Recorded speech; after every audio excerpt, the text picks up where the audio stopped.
Showtime in 60 seconds.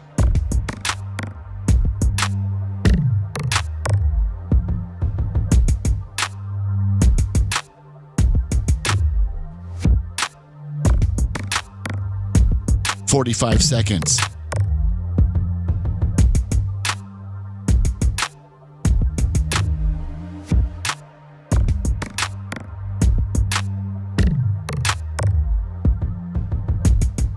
"30 seconds.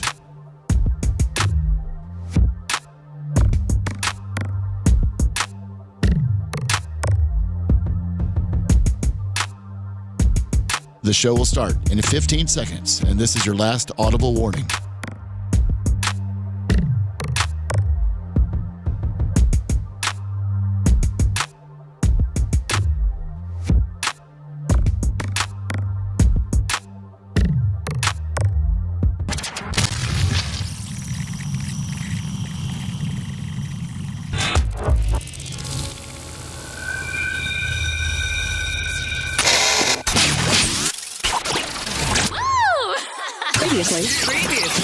Previously on the Bubba the Love Sponge show. Yeah, I'm with Macho Man. It's a bunch of crap. Oh, yeah. I'm switching my position immediately. Oh, yeah. I'm sorry, sir. I gotta go. See you later. Yourself. That's what I need to do. Teach my own self. And don't be listening to some nerd when I can give AI you the true last year, street. he can kill the world. I'll give you the true street gimmick on the deal. Yeah, I deal with computers. Dig it. I got one right here, right now. Oh, man. We missed that guy. You know that? I'm going to tell you right now why you don't ever talk to that nerd again. Because I got computers, dig it. They'll never be able to kick my ass, dig it. Wow. You're listening to the Bubba the Love Sponge show. Broadcast rights for the Bubba the Love Sponge show have been granted to this station by the Bubba Radio Network and is intended solely for the enjoyment of our listening audience. Any rebroadcast, retransmission, or other use of this production without the express written consent of the Bubba Radio Network is prohibited.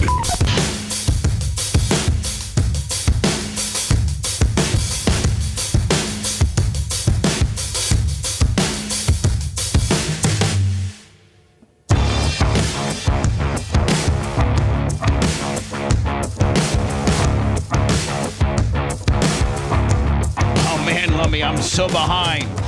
Usually I have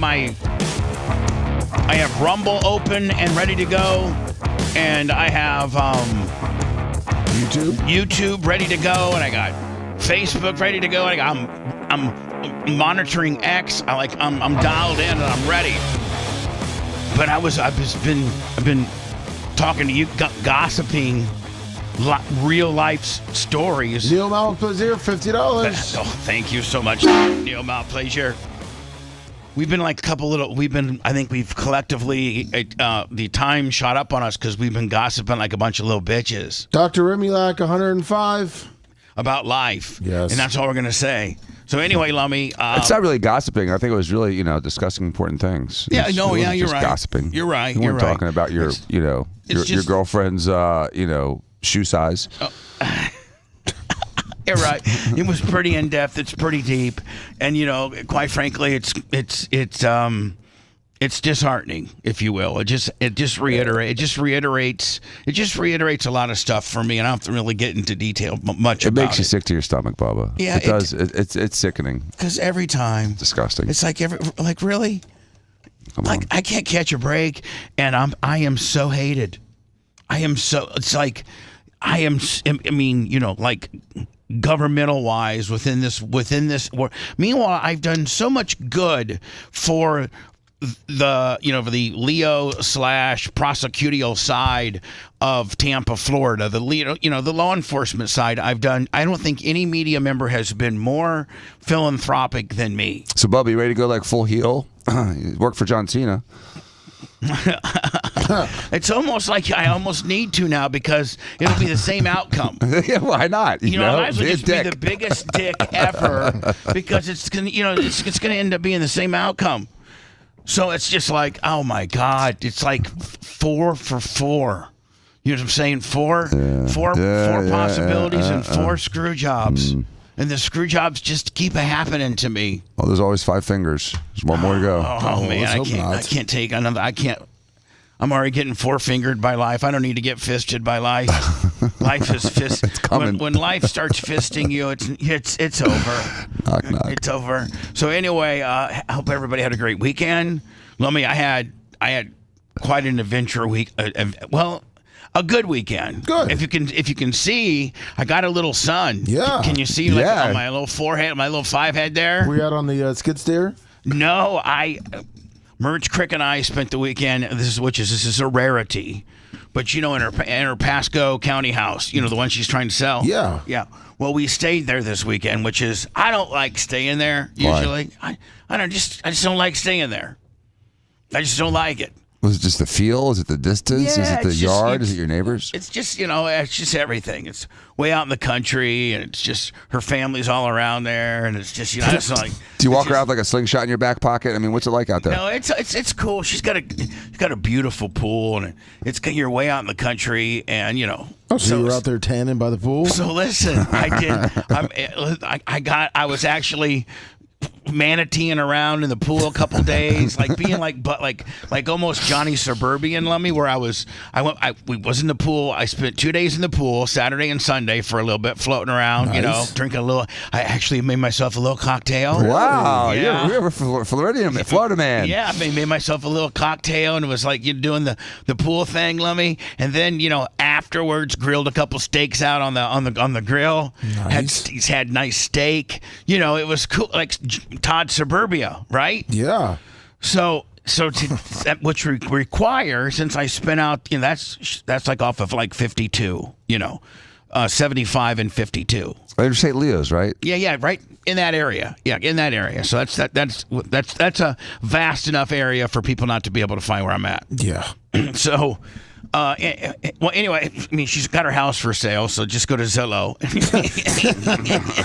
and you'll see where I spent the weekend. Do you like the rolling hills and that part of it? No, that means nothing to me. Really? Yeah. So anyway, that would require though. So maybe call me old, but I don't like to put a lot of miles on my truck.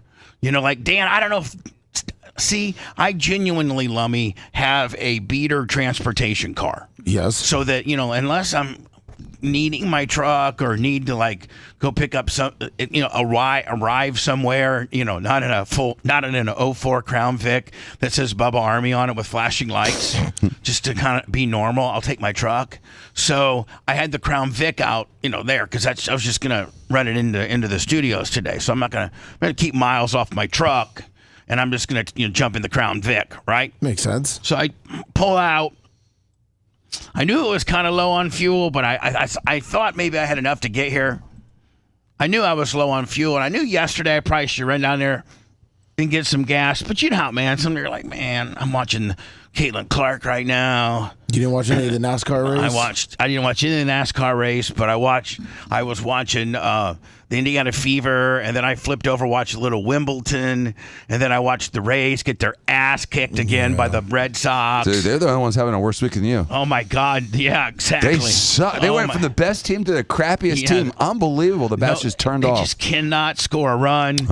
I don't know about that third base call yesterday when the guy got picked off on third, and then they said because he was over the line and tagging, they gave him home. Yeah. That's what started the downfall. And then, not to get too sports oriented, but can't the Rays figure out, Lemmy, that our starter does pretty good, and then it's the second and the third guys, we need to work on those guys, because those are the guys that are blowing our whole everything for them. Well, they did. That number 2 and 3 guy, maybe let your starter go another. Maybe that's not in the algorithm. I know, that's what not I'm saying is, I know that is the algorithm. Algorithms can't always be right. No, it's not right, Bubba, and it works most of the time. That's why it's called an algorithm, because it shows different variances. Sometimes it works all the time. Sometimes it works 1 out of 4. There's an algorithm that comes up with the number.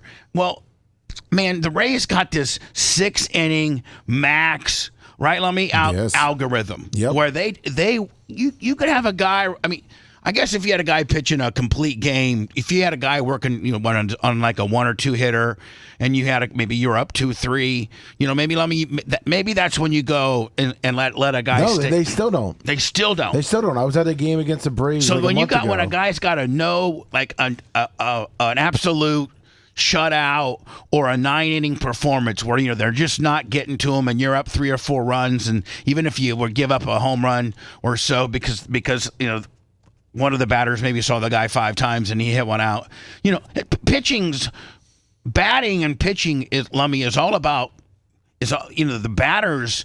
It's all about guessing they cannot. There's not really a batter, they say, in the league that can make that adjustment if they're anticipating a 86-mile-an-hour curve and they throw in a 101-mile-an-hour fastball, that he can't make that adjustment if he's looking for that curve. That's right. Or if he's looking for that fastball and then the guy throws that real sloppy curve that just eats, just like almost looks like a slider. So I don't know, man. I think the Rays need to I don't know, but they won't, under no circumstances, let their opening pitcher go more than 6 innings. I watched him against the Braves like a month or 2 ago. The guy was throwing a no-hitter. He hit the 6th inning and they took him out. Man, with a no-hitter. And he only walked one guy. Now, and the thing about it is, I know it comes from the top and Cash has to implement it. But I mean, I wonder if Cash has the ability to override the algae. You know what I'm saying? I think he does. I think he's just so bought into it that he's not going to. Man, and the minute you don't, then, maybe the management thinks less of you.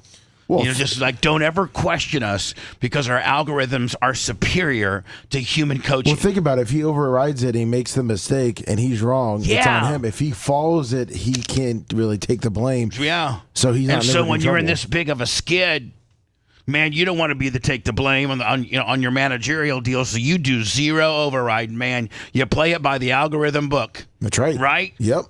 So anyway, Lummy, I got my Crown Vic and I pull out a 52 this morning. And, I think on a Crown Vic, it gives you, the light comes on, low gas light comes on when there's 1 gallon of gas left. Oh, boy. I think that's what it is. So, but is it exactly a gallon? Is it a fat gallon? No, is it a skinny gallon? Exactly. It's you don't know that. roughly a gallon. You don't know if if you're sloshing around, and where that just, again, no right turns. You're roughed in at a gallon, right? So what does that car get a mileage per gallon? Right. About 10? So it gets about, hold on now, it gets about 19, 20, 21 on the highway. You know what I'm saying? Mm-hmm. And I'm highway. So I look at my Jeep and let me just get my Waze app on so I don't get caught, so I know where the cops are. And it says, I look at distance to the studio, 21 miles. Okay, so you could definitely make that. Oh no, hold on, buddy. You got to go for that. So I should have, turned the air off and rolled the window down a little bit for circulation, because honest to God, when you're cutting it that close, if you turn your air off, you do save gas mileage. It's less strain on the motor. Oh, okay. So you do, yes, because that compressor that your motor has to turn to provide AC for you is really, really, it takes about 20, it takes about 15 horsepower away. Did you do NASCAR coasting and hit neutral? Dan, I didn't think I was that low. Okay, so I'm a little bit thinking I don't gotta really, conserve. Here, chill dog, but I mean, better than to back it down from because I'm running 90. And so that's just where I can't help it. That's when I get on 75, I run 90. Nobody has more miles on 75 than me, going from Ocala to Tampa for 12 years with, owning that racetrack that, when I'm on 70, I've been on 75 more than anybody in this room times 100. And you live off of 75. Yes, I do. Just the hours of being on 75. So when I get on 75, I gotta go 90, man. That's just what I gotta do. So I zip it up to 90. Dan, that's not the best gas mileage. I would have been responsible and backed her down to like 60. No, just the speed limit. 70. 60, 65. So so then I get to about where's that water tower located at? What? Oh, Silver. That's Bird Street, Bush. Like Lowry Park Zoo. Yeah. Okay. So I get around there and I'm thinking, okay, I better start because I'm looking at the needle now, and the needle, Lummy, is, I mean, of course, the light's been blaring since the light turned on at like 56. Oh, boy. State Road 56 is where light turned on. And I look at how many miles to go, and it says 21. I'm like, okay, buddy, you can do it. And in the back of my head, Lummy, I'm thinking, well, if I run out of gas, Lummy's only 30 minutes, 45 minutes behind. I'll call him, tell him to step it up with, to get, all hands on deck. Yeah. Stop what you're doing, put your clothes on, and get in a car and get me a gallon of gasoline from here until there. I'm at the corner of 275 and Del Mabry. Yeah, that's right, Oh, yeah. But I'm thinking in my mind, if I run out of gas, I got Lum. You would have been screwed today. Later did I find out that Lum, he stayed in his Tampa home last night. Yes. Oh, really? Yeah, so he would have had to go, So anyway, I'm feeling good, Dan. I'm at when I get around the malfunction junction, I kind of start swishing my car back and forth just because that's get that dirt up in that and gasoline. Well, but make sure you mix it all in together. Yeah, but nice. here's the one thing, man. Being a race car driver and everything, if you slosh around the gas, the pickup's on one side of the gas tank. I don't know what side of the gas tank the pickup's on, but I don't think they put the pickup in the middle. I think it's on the side. So you got to keep sloshing your gas so you can get, So that reservoir near that pickup's always got gas in it, because when it doesn't have gas in it and there's still gas in the tank, it can't pick it up from the other side. And when you're as low as I am, so at Dale Mabry, I feel my first hiccup. And we've all been there when you run out of gas. Like it gives you like a little hiccup. Lummy, which means there's a break in the action. That's right. But there's still a little bit more gas in that gas line. So, you don't know. You just don't know. You down the bubbles? Yeah, you don't know. You don't know what you. So I start at Dale Mabry. It gives me that first hiccup. So I'm like, okay, I backed it way down. First, I put it in neutral and got in the right lane, Lummy. Because I was going at 90, so I said, I could just put it, Dan, being in neutral, not on the gas at all, I'm really saving gas there. Oh, yeah, definitely. I mean, it's just idling. So I get going. I need to give it a little bit more gas, Lummy, to get down to the West Shore exit. So I give it enough gas until it shows half-mile West Shore, and I put it in neutral. All right. Okay. So then I'm coming down. When you come off of West Shore, you if you go straight through the light, a lot of people don't know that you can go straight, but it attaches to Lemon, and it's a one-way street. You can make a right, and now there's a Shell gas station there, Lummy, but I got to make that left, and I hope there's no red light, because there's a red light there. Yeah, plus I've run that thing before too. There's no one ever there, but that gas station always charges about 40 cents higher too. Oh my God, I'm like, there's no way. I got to try to. So now you're shopping gas stations? Yes. No. So listen, Lummy, it's green. It's green for if you want to stay and go straight on Lemon or but I look down towards Cypress, and it's red. Uh-oh. So I'm like, I just need to keep going straight. I need to miss that red light. Keep your momentum. So I go straight. I'm still in neutral. I go over West Shore, Lummy, stay on Lemon, and then there's that stop sign there. Don't even hit the brakes. Just want to roll it to the stoplight, out behind the parking garage of the Holiday Inn Express. At that point, I got to make a left, and I'm trying to make it to the 7-Eleven. Lummy, you know what I'm saying? Yeah, which is still pretty far. Yeah, so I get back on Cypress, and I'm headed to that 7-Eleven, and it kind of gives me another hiccup. But it's still running pretty good. So I'm like, okay, do I go straight and go to 7-Eleven? Because I know I can get there at this point. I can just put it neutral. Or do I make that right and see if I can just sneak it down the road and get it in, and I can put gas in it later. So I don't feel like putting gas in it right now. I want to get to work, and get my. I knew Seth wasn't going to be here today. So I knew that you would overly prepare me, so I'd have more prep, and I do have more prep. And then you did such a great job. Thank you. Oh, no problem. But so I knew that Seth wouldn't be here, so we're down one soldier. We all got to step up and do a little something. So Let me, I make that right, and I automatically stick my, roll the window down and stick my big fat greasy paw with my clicker to the gate so that I can try to, I have an outside of the car, facing forward with my clicker, hoping that the gate will open, Lummy, and I don't have to even stop at the gate. I can just make that little jog in the road. That's right. Sure enough, bitch. Perfect timing. Hit the gate. There was one more little poof. You gave me one more little poof. Put her in drive. Bam. She's dead out of gas. Jeez. She is absolutely dead out of gas. I got to go out back. I think we got some gas in the back for the lawnmower.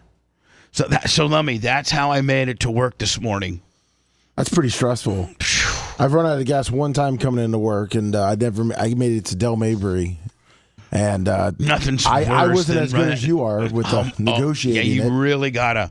I'm really good. So I haven't run out of gas since high school. I don't know. Dan, just shut up. You're a millionaire. It's not that. It's just stopping when the yellow light's on. You're a millionaire, and you probably get to the law office during the afternoon and tell one of the clerks to go fill up your car. Oh yeah, like I'm gonna let someone drive my car. Oh, that's true.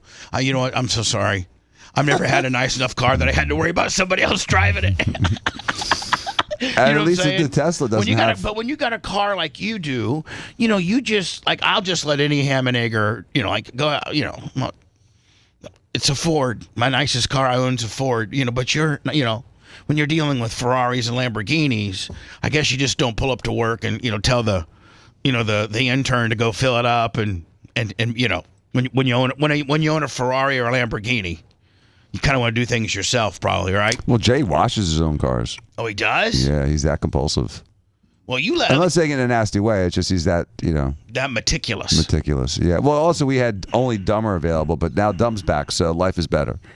Life is better for all Diacos who need manual labor done at their homes because Dumb and Dumber can be dispatched at all 3 properties at a moment's notice.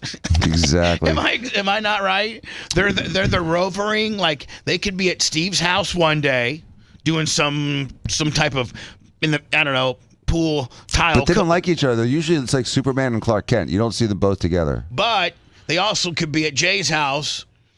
Doing something, fixing a dock or, whatever. Pressure washing the back. Or they could be at your place with a multitude of a million things you could have them doing. You have them wash cars, fix drainage, clean out. Don't you have them clean out gutters and all that kind of stuff? That kind of stuff, yeah. But I've had real workers at the house for 5 months now, and they're doing they're sanding and refinishing the floors. So literally, I'm only, have access to about a third of my house at a time. It's been a disaster. One of the workers, and this, by the way, these are workers from February, from the hurricane. Yes. I mean, no, we're the stuff that's still being done to your home were from the result of the hurricane we had about 10 or 11 months ago. Absolutely, 100%. It's all still repairs. You're going to be over a year and getting your house back. Jeez. And you're going to already have to face another hurricane season before your house will be repaired for the last goddamn hurricane season. It's almost true, Bubba. It's really true. I mean, I am still at least a month away from being anywhere close to done. And when I first started doing repairs, when Lummy sent his guys over, which were those guys were just godsend. Anyway, they actually had to unrepair some of the repairs because of the second hurricane. They started fixing, then they had to unfix because they didn't want to ruin the new material. Yeah. Jeez. So anyway, I'm glad you made it here. Yeah, who me? Me? Yeah. Oh my God, I was. So if you had gotten stuck, would you just Uber the rest? No. Would you just I would have called Lummy? No matter what to call it. No, Lummy. If it ran out like the West Shore exit, that would have been easy peasy for you. Yeah. Because you're in Tampa. You'd be there in 5 minutes. Easy, yeah. Yeah. If you were up in 56, I would have had to. I would have got in my truck. Here's what I would have had Lummy do, and Lummy, please don't get mad at me, but this would have been the only efficient way we could do it, and me not, because I need to get to the studio, start getting the show ready. So it's very important that I get to the studio. More so important than you being at the studio. Yes, of course. Because your portion of your portion of our show, you're a prep guy, so But I did the work before. Doesn't matter what time you get. I have a Lummy can get here as late as 5:57 policy. Yes. I mean, So, Lummy didn't have to get. It's not as important for him to get here at 4:45 it is as me. Plus, it's going to throw me off. So if I had run out of gas, and I know you don't have a can of gas, I just don't think that you have a can of gas on you. You do have to go get it. Correct. Yeah. Okay. So I would say, Lummy, don't worry about the gas. Come grab me. Take me to work, and then go out back in the back, because I know I got 5 gallons back there, and grab it, because you don't have to go to the gas station. I got it. Perfect. I got 5 gallons gas back there. So I'd have you grab that gas and then bring it go fill it up. Go fill it up. I'll leave my truck there and bring your car in, and then I'll figure a way to get back to my truck. I was just getting ready to say I might have to actually. If I just really quick and got ready, and then when you were ready for a ride back, I just drive you back. Yeah. Literally. Maybe even I make you walk up an exit or something. Yeah, no problem. I've done. I need a little exercise. Anything for you. Poor Lummy's walking up exits just because my fat ass won't. Because I'm such a fat ass. Well, we can't leave your car there too. Can you imagine the Bubba Army vehicle on the side of 275? Right. Maybe that's not a bad idea. Thing's not worth nothing. I mean, I don't. I'm like, I don't. Just put $820 on the bottom. I don't even know that in my minimal insurance policy that I carry with that from the general Lummy. I don't even know if I have like theft insurance. You have the general? No, I was just making up the worst. Most cheese dick insurance company. It's like when somebody goes, "What do you got?" I got State Farm. What do you got? I got Chubb. What do you got? Man, I got the General. Yeah, that's right. I mean, it's a status symbol. You know what I'm saying? Shaka Dan, goes. if you got hit, if somebody hits your Ferrari, it's some white trash bitch from Largo with 3 kids hanging in the back, big Marlboro cigarette, basic 305s, and she hits your Lamborghini at the gas station, and she goes, "Okay, now it's time to exchange information. Your insurance. What do you got, ma'am? Oh man, I got the General."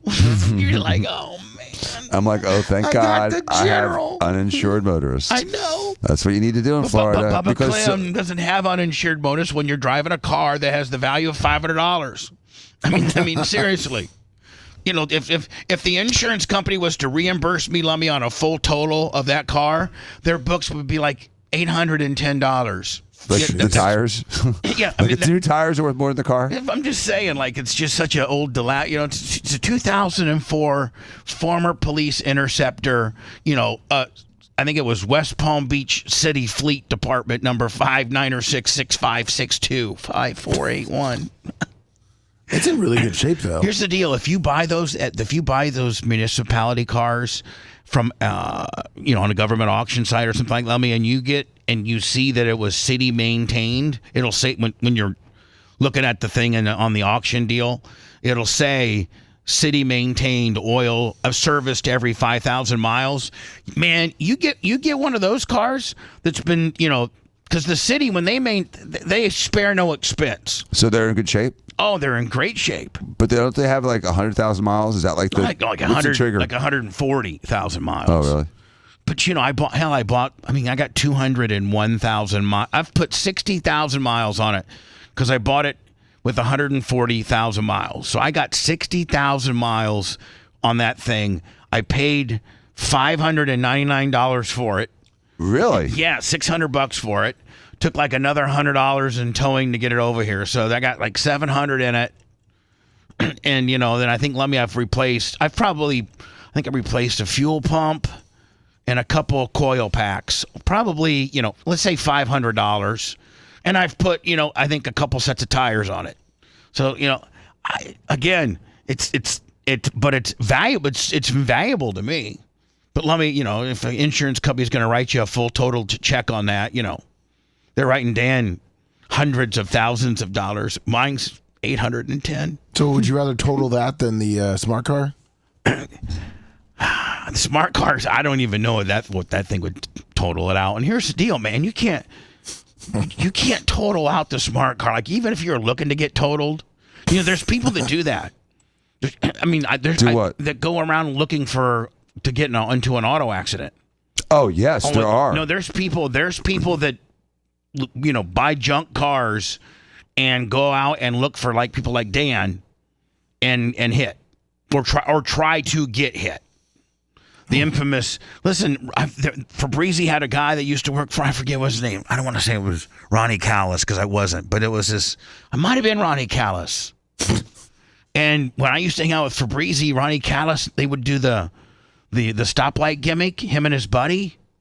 What's the stoplight gimmick? So his buddy was be in like a new vet or something like that, and Ronnie would he'd be following Ronnie. And Ronnie would be at the gas. He would be in front. Ronnie would be in the front in a smash him up car. His buddy that was in on the deal was in the Corvette, in the Corvette. So it took two cars, and Ronnie would go and he'd be the first car, and he would time like the yellow light so that he was going to blow a red light. Then all of a sudden he would smash on the brakes. Well, then the Corvette would smash into him. And then the person at fault ends up being the last guy of the daisy chain, and you hope that the guy that runs into the back of the Corvette, is they even tried to strategically get it so that they're in front of Dan before they do. I mean, it takes them all day to drive around and try to maneuver into. One, you got to find a good car, then two, you got to try to maneuver in on that car and catch him at a stoplight. So there's a lot of things you got to do in order to, like when you're fishing for that car. You just can't do it, and sometimes it takes an hour or two to get the right car, to get the right scenario that you can get them to stop in front of you. So, Dan, can you imagine? And then of course, they would, just all of them had whiplash, and they went to the doctor so many different times. It was a whole big shakedown. And they get like, I don't know. I think they were trying, where the big money was, and was the totaling of the Corvette. Really? I think that was a big money deal, and then of course the medical kind of deal. Well, they'd grab their neck or back or whatever. They were. Dan will tell you when a guy's doing an insurance gimmick, he's full blown like you need Bayflight to come get me. I can't move my feet. Right, Dan? But the problem is that in addition to it being illegal and scummy, you could actually really hurt yourself doing it. So no, that's what happened. That's why they had to quit the business, because they were getting hurt. And they were, and then once they did it 2 or 3 times, then there was a record of it doing it, and now the cops, they're facing potential criminal charges. Mm-hmm. They went from us shaking this insurance company down to, now we got some detective that's asking me why I've gotten to 4 wrecks this year. Yet another job that we just want to give to the immigrants. Right. Americans refuse to do it now. These stop shorts now. No American wants to do that. They don't want to pick strawberries. They're not willing to hurt themselves to do an insurance scam anymore. We need illegal immigration for these things. Your white guy buddy, he's just not going to do it for you anymore. No, not for 40 grand. But Juan will do it for 20. Oh, absolutely, all day long. Instead 19 of it back to Mexico. Salome, I heard you had a nightmare of a weekend. Yeah. Really? Yeah. Some, this damn Tampa house, Lummy. This is just more rental nightmares. Is that why you were in Tampa? Lummy. Am I not right? Don't try to sell a house now. It's the worst market ever. Perfect. It's the worst market ever. So hold on to it. But eventually, Lummy, when the market rebounds, you got to put that thing up for sale. Well, luckily though, we had it for this weekend. Otherwise, we would have been stuck without AC. Well, what happened? The Lutz house had no AC. Oh, no. So we had to go stay down in Tampa. So Ashley, who did not want to stay down there with Walker, last night we went down and stayed there with Pitbull and the boys. And, of course, didn't really help me that, 6 police cars were out around the corner. Looking for a murderer? No, I think some guy got knocked out. It doesn't help. It doesn't help your argument on you want to keeping it and your wife wanting to sell it immediately. Yeah. When you turn around and when your family has to spend the weekend. We're talking about your rental property and kind of in the hood. That's what we call it. Lummy's hood. That's right. Hood condo. And yet it's right. It's like a block from Armature Works. Yeah, it's not that hood. No, and it's really that area. It's nice. Used to be like 100 hood. Now it's down to 40 hood. Yeah, exactly. Like it's down to like literally, it was like, But the 40 hood is really hanging on strong. I know the 40 hood's hanging on. Is it really? Usually developers will be able to come in and take that 40 hood right on out and make it all 100, but no, this 40 hood's really hanging on. They know the value of their home and that, they're just waiting for that lummy for the number's not high enough yet, because these developers will eventually get, Oh, 100%. But they're holding strong. But they're holding strong, so it doesn't help Lummy's argument of wanting to keep this beautiful rental home and continue to Airbnb it and just live through the struggles of the humanity that you got to deal with and all that nightmare. Then you got mechanical nightmares and blah, blah, blah. It doesn't help his cause when he makes a left to pull up to the house and there's 6 squad cars parked a couple houses from his house. Exactly. And some guy's bleeding everywhere. And right. They're calling ambulance. And so, you probably don't want Walker to see all that. No, because all he wants to do is go hang Ashley outside. is just telling you in your ear, see, Warren, this is exactly why I don't want to live down here. Exactly. It's exactly why we don't need to rent this place. This place is going to be nothing but a pain in our asses all time. I'm just telling you, Warren. And you're like, I know. But Well, I mean, luckily, thank God we have it because our air sea blowed out up in Lutz. So, And the company stood us up on Saturday that was supposed to come and, they kept putting us off and then they just didn't show up. Which is always nice. Thank you, Red Cap. And nothing's worse. Listen, I don't mean to be soft or for us to be pussies, but there's not a one of us in this building right now that could live in your home, in your current home, without air conditioning. No. Like ceiling fans, box fans, keeping the windows open, cool breeze in it.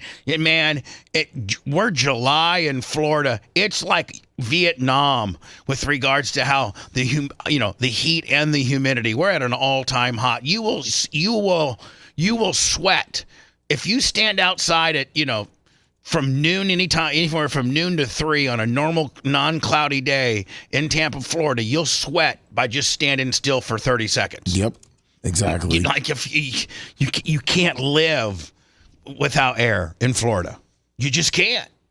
No, we sat in the pool for the whole Sunday while we waited for the AC company to show up. Yeah, it's just so hot. And then we had to pay double because it was overtime. They charge on the weekends, and then for them to tell us, well, we'll try to get it for you Monday or Tuesday. Man. For a blower. Stupid AC. Florida didn't really take off till AC was invented. You're right. That really made Florida viable for most people. You're right. So Dan, what'd your weekend include? Let me fought rental and AC issues. That's right. I was grilling and suntanning and being Johnny Suburbia, cooking steaks on the grill. You lived my weekend that I normally have, sitting in the pool, drinking. And I like that too. Barbecuing. Just don't like that house.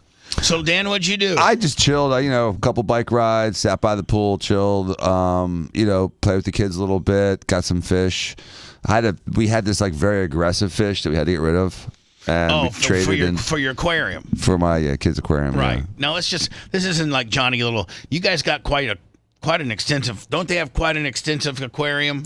Well, it was like the Jonestown massacre over the last couple of weeks, and so all the fish pretty much died except for one. How many gallons is it? It's like a 70-gallon tank. Okay, so this is a pretty big. This is a pretty medium-sized tank. It's not like dude. You had like mine was a swimming pool. Didn't I not have the baddest of all of the boys that we know? Any house I've ever seen.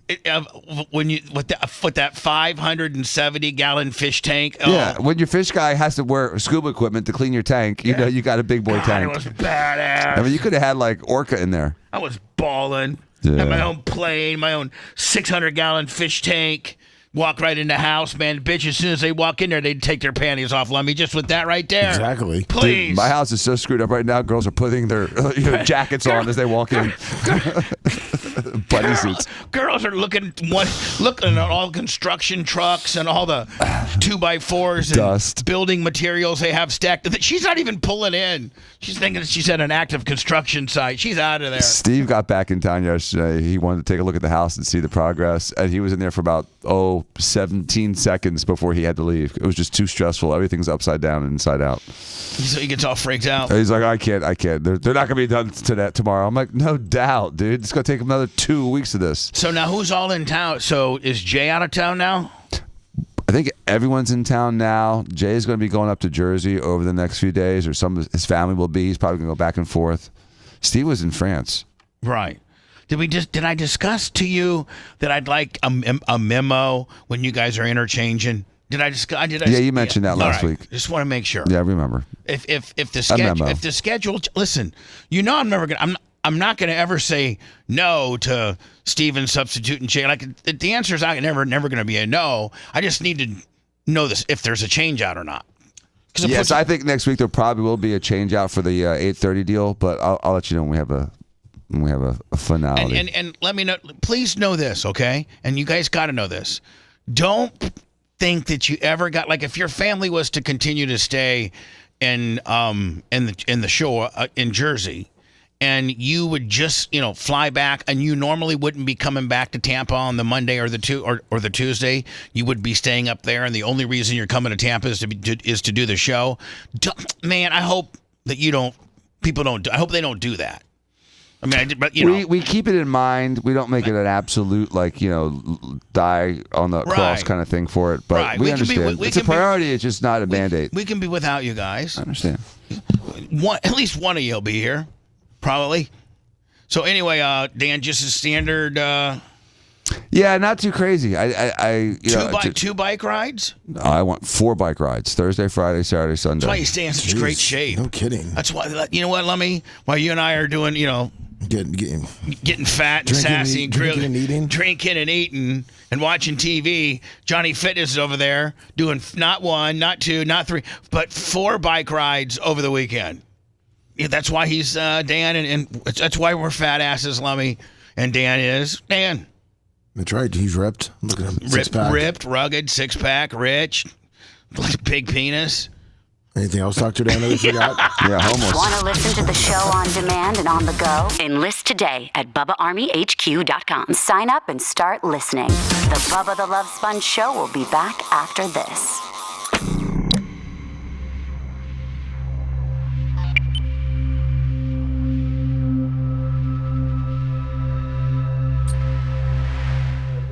Yeah, we're good.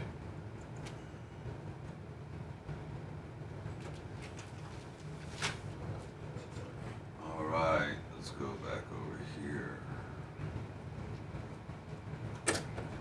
What's up? CC Paul, Yankee Jib, Magnum, GI, Dawn, Coleslaw, Wayne, Xerxes,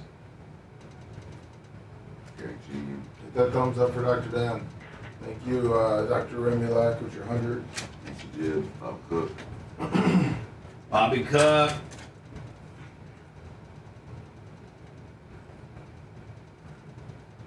Anything on my PayPal? Let me see. Nothing.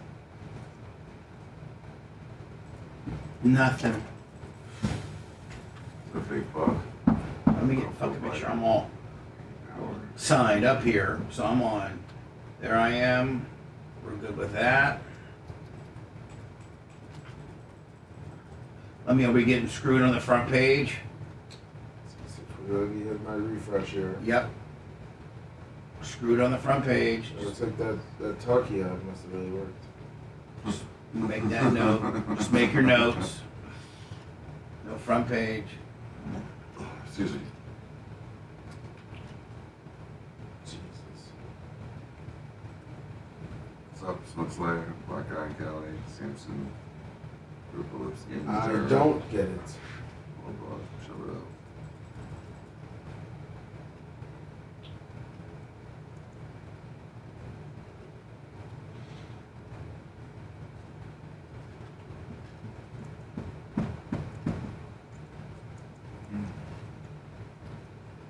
What's up, Facebook? Fuck, let me almost up. Let's get to 100. Facebookers. Let's get to 100. 89. The thumbs early. Dr. Dan. Maybe put a link to the show on your Facebook. Crease Drop Jones, Hey, 29 months. this is my favorite morning show. Or need a good show to listen to in the morning, and then fucking send our live link to all your friends. Fuck, well, I mean, next thing you know, Facebook's like a G-ball. Spectrum Wars, 83 months. Jesus. That'd be huge on Facebook. God, if we could do a G-ball on Facebook, because people fucking. It's all about scratch each other's back. So all of our listeners go out and try to bird dog for us a little bit with their guest lists, and but they can just put a post up. Oh yeah, put your post up there. Hey, to all my friends and family, if you need a good morning show to listen to or watch, try this. Is my favorite. His name's Bubba the Love Sponge. It's called Bubba Army. Nah, never mind. You're probably not cool enough. Just disregard. And then you put the fucking link up there, and they're gonna click on it because you told them not to listen to it. What's up, Scotty? Let's see. Because everything's about hate, Lummy. It is. So you tell them not to, and then blammo. Derek Bird Chat, Super Chat 5, thank you. 90 on my face. 90 on my Facebook. Sure, it helps the algorithm. 97.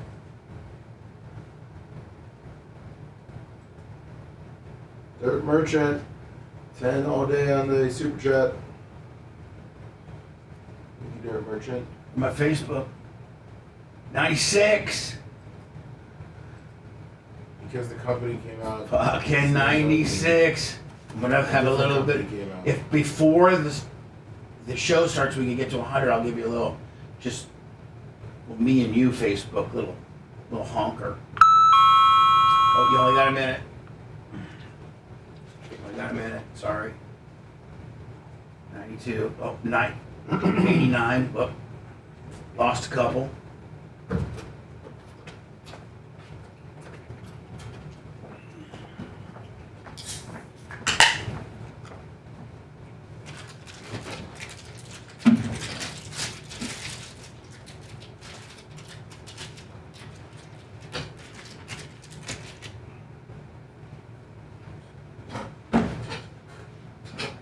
I don't know where to get the ASAP people, but what's up, Felix?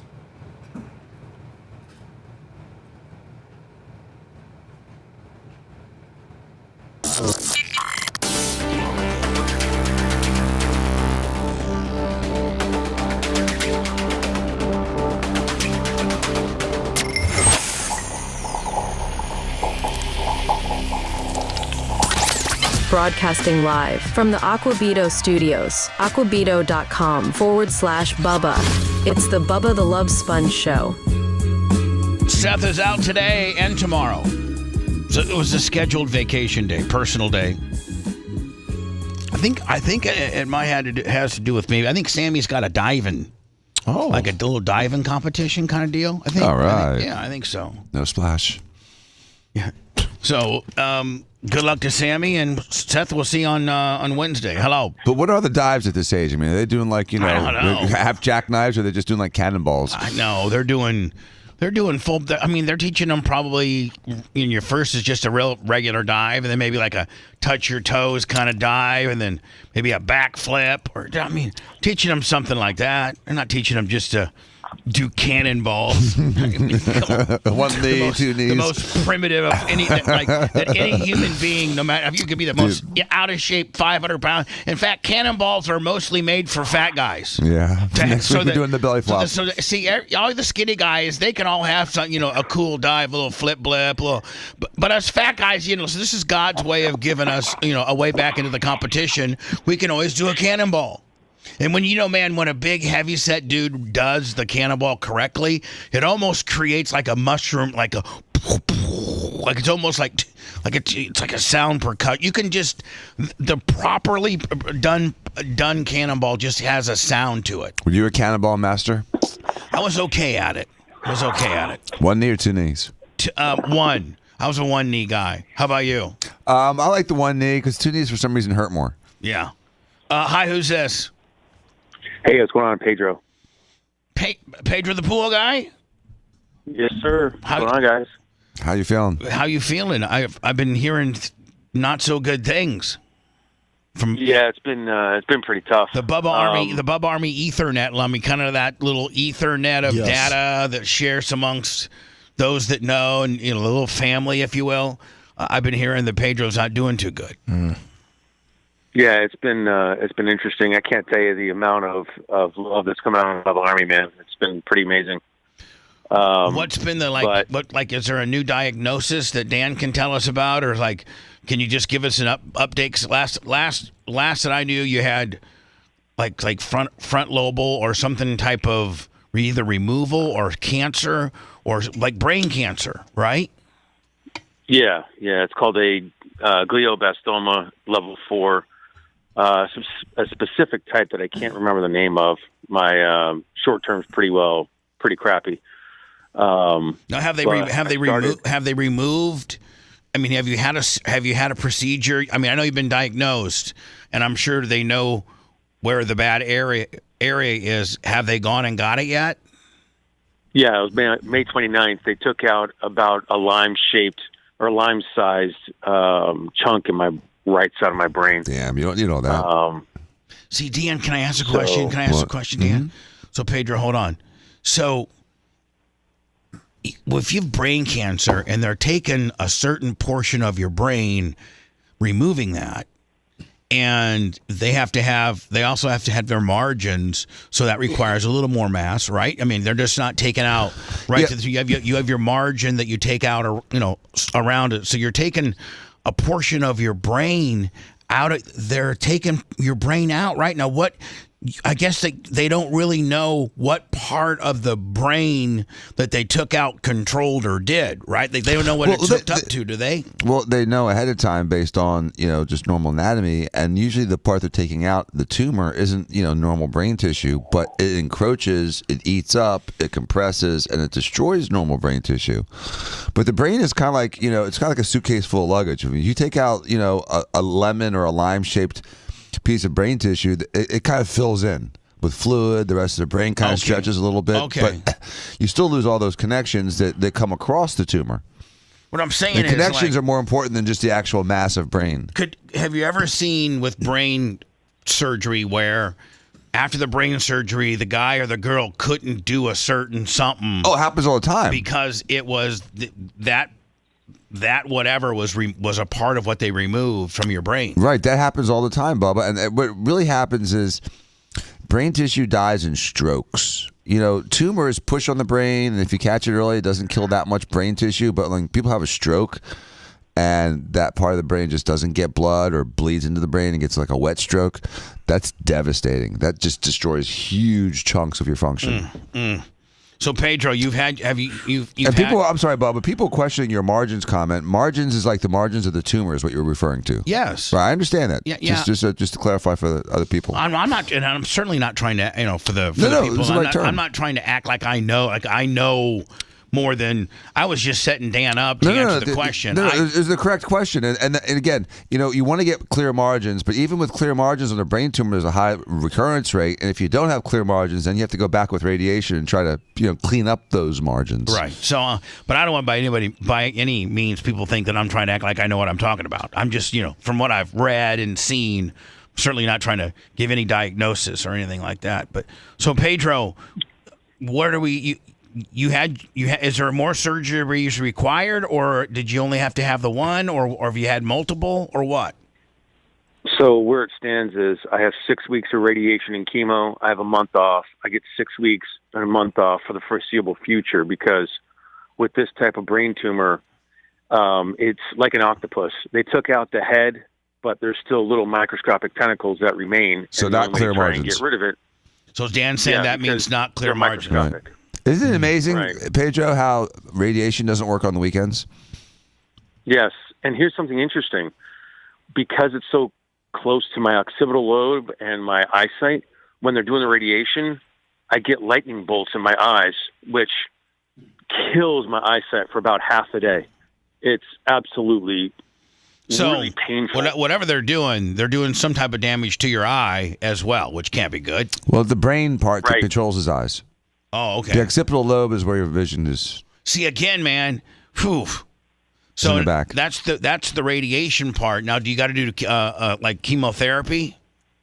Yeah, I do it 5 days a week, Monday through Friday. Well, the chemo is 7 days a week. Now, but Dan, the radiation is 5 days a week. Chemo the what they run through your veins? Is that chemo? Yes. And then radiation is like a big laser machine they put you under, right?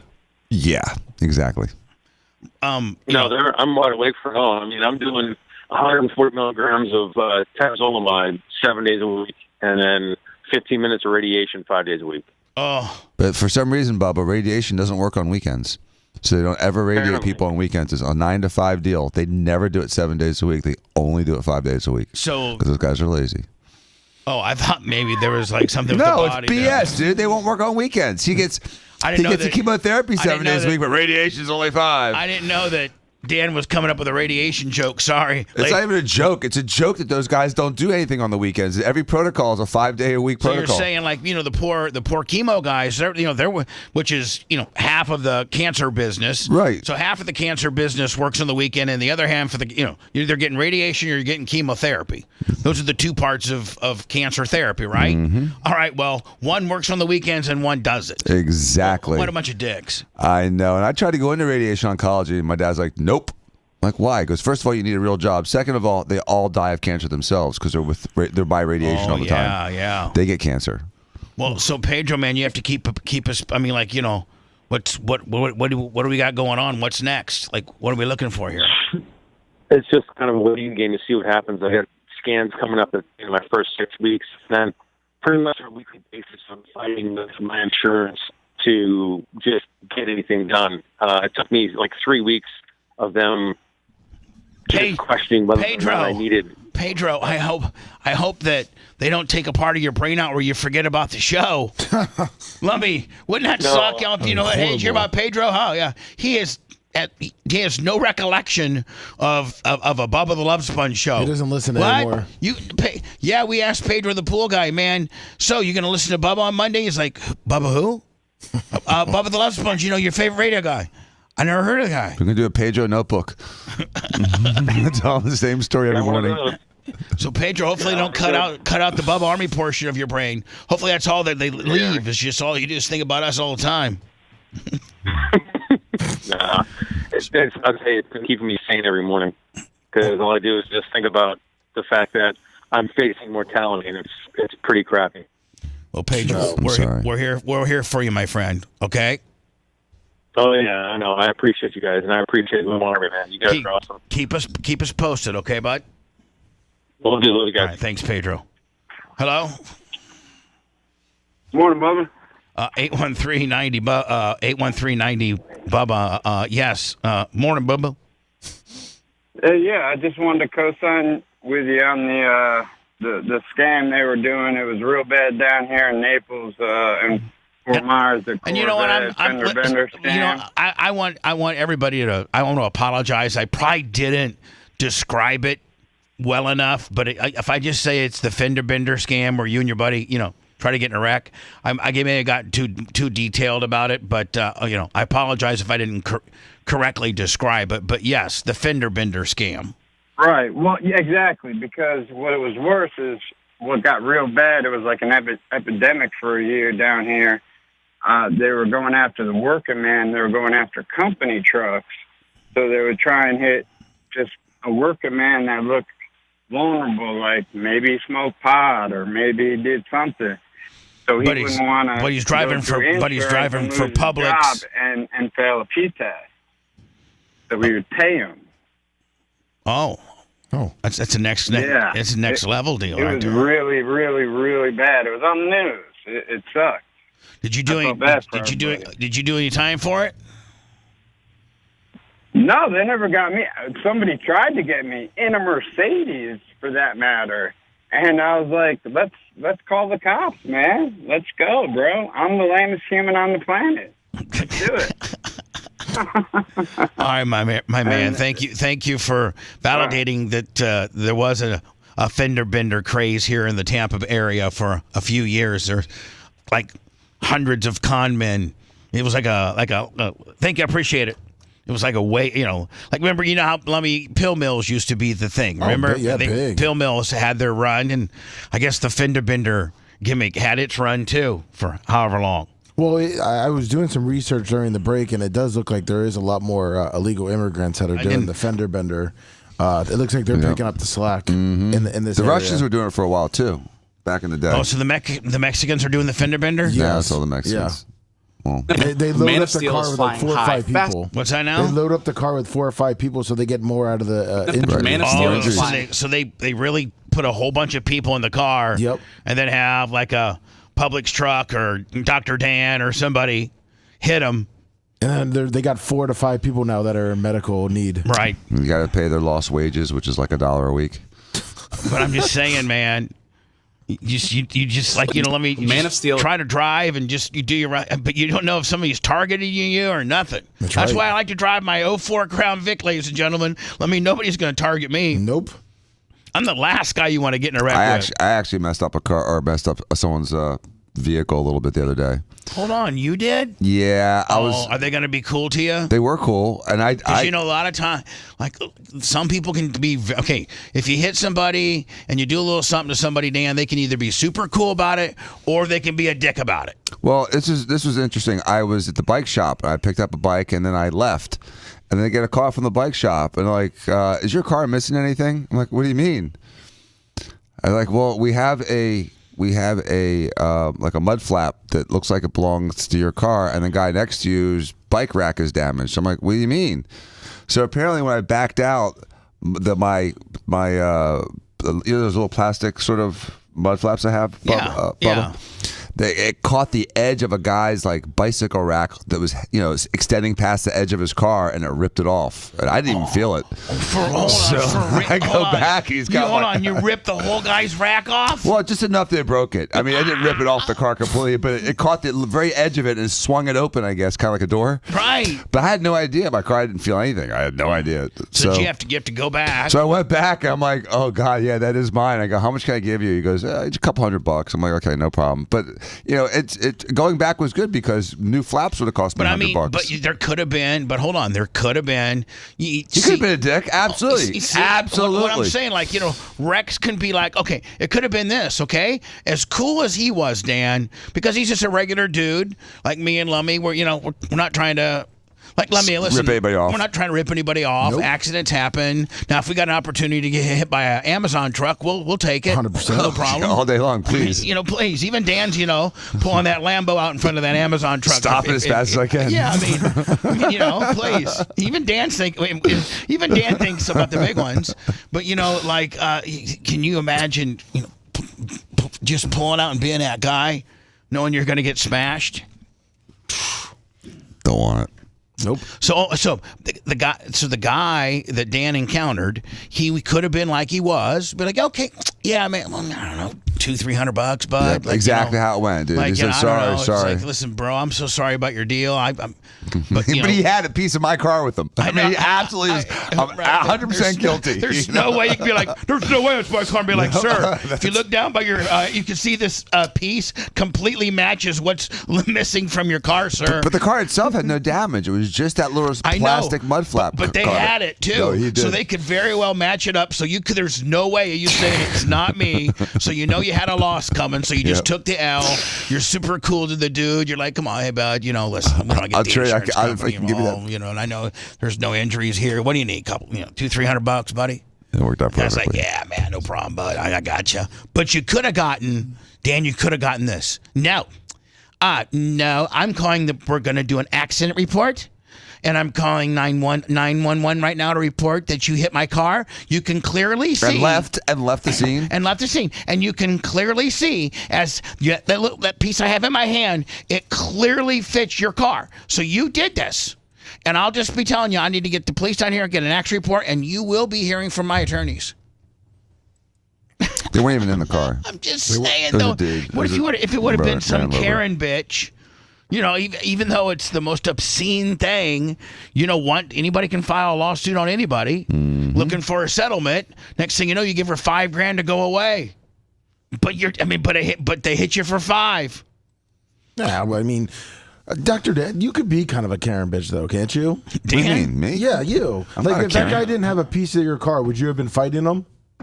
I mean, no, I would have said, I mean, if listen, I got a call right from the bike shop right after I left the bike shop. It implied me. Oh. Plus he had it. I mean, it was just, and there was no one else there but the two cars. I remember the car being there. I even remember the rack.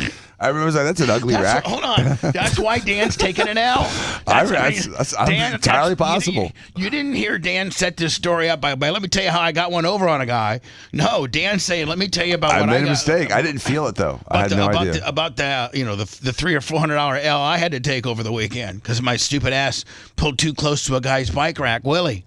I mean, when you have a piece of my mud flap Jones scraped his bike rack Willie, and my mud flap Jones broke, and they got a part of it. Yeah, when you got part of your carcass there, you're guilty. There's nothing you can do. You just got to take the L, right?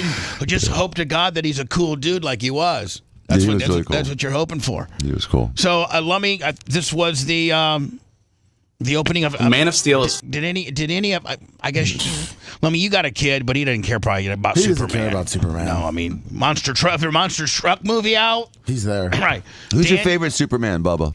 My favorite Superman would probably be Christopher Reeve. Yeah, he was a handsome feller. Yeah, but he was just like he just played Superman. You know what? It's not how he played Superman. It's how well he played Clark Kent. Yeah. That kind of makes the Superman how well they play Clark Kent. Do you ever watch the old black and white Superman? Yeah. That was pretty bad. So let me. Who's playing Superman now? Is it David Corenswet? I don't know. Like, is Superman still cool, or is he all woke and everything? Like, I don't even know. Like, I'm an old Superman fan back, like, when Gene Hackman was Mr. Freeze or whatever like that, or Michael Keaton was that's Batman.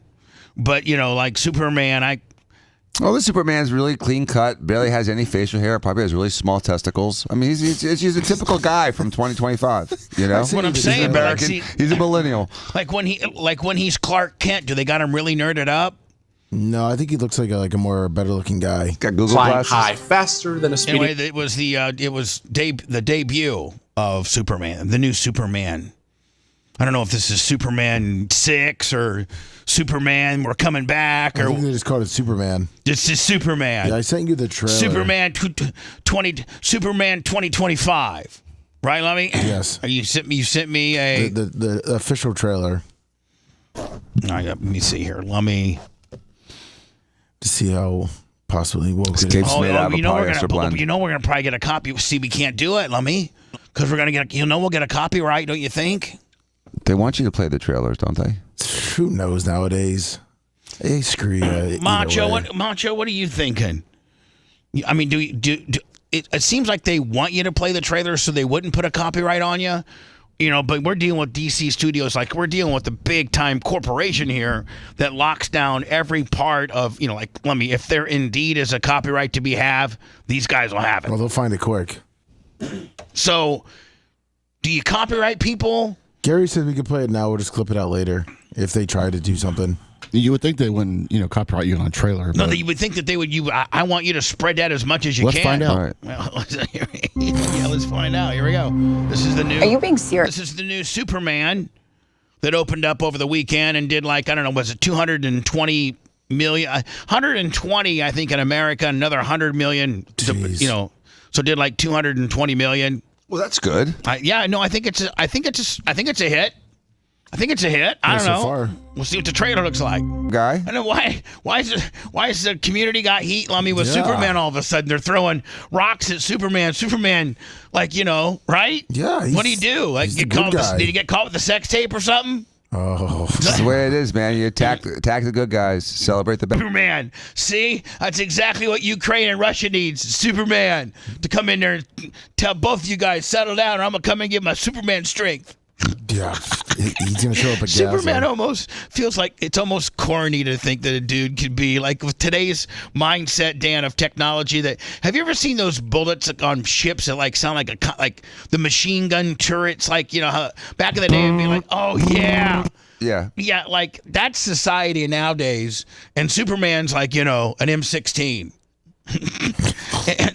Come on, Superman. We got full-blown technology that's far exceeds one man. One man's not tougher than anything we got nowadays. We got Superman illegally entering a country. Illegally entering a country while fighting a war. What the hell? Do you have fentanyl? Being interviewed. Do you have any small kids with him? Superman got caught with can't even do good things out with somebody not trying to sue him. No. All those Karens. That's what this is. Let me the media like questioning why Superman does whatever he. Oh, okay, I got you. Somehow I'm a little behind you guys. Focal point of the entire world's conversation. Who's that dude? That's Lex Luthor. I'm guessing. I think he's what the a president. Lex Luthor's turned into a ball, a simp. I mean, Lex Luthor. That guy. Hold on. Lex Luthor, I think, is transitioning. Yeah, we're just supposed to be like physically tough. You're supposed to be smart, right? I know, but just still, super smart. Lex Luthor. I mean, I want to go on record by saying it looks like he's transitioning. He's an it. See, but they wanted to be all inclusive, right? So if you're Superman, you want to include everybody, right? That's right. And then, there's people that are transitioning. So Lex Luthor now is transitioning. Yes. We got to take care of, get the don't get the transgenders mad at you. Next thing you know, they boycott the whole thing. Hey, he's 1.1%. All 1,200 of them in the whole entire America.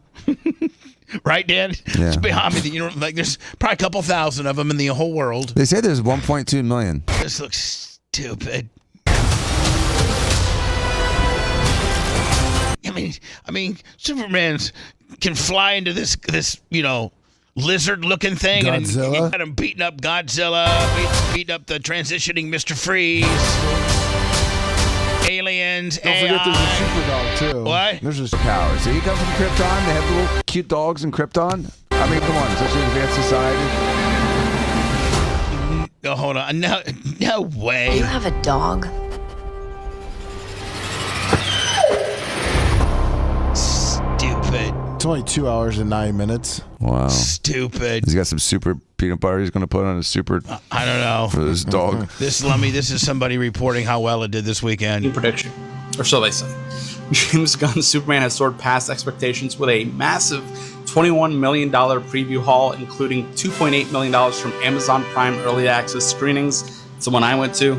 That makes it the biggest preview of 2025. So if you have Amazon Prime, they'll give you an option to watch a movie that's debuting in the theater I that guess night. So I didn't know that.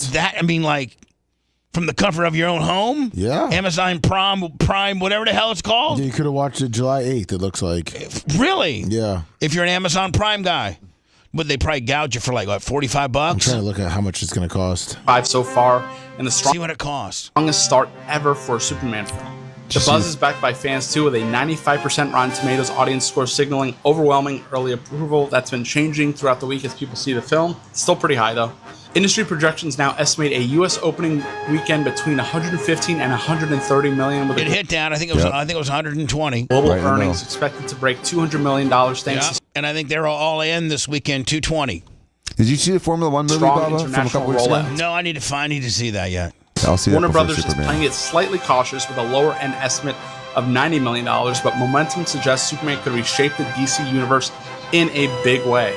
Are you planning to catch it in theaters this weekend, or are you waiting to see if it sticks the landing?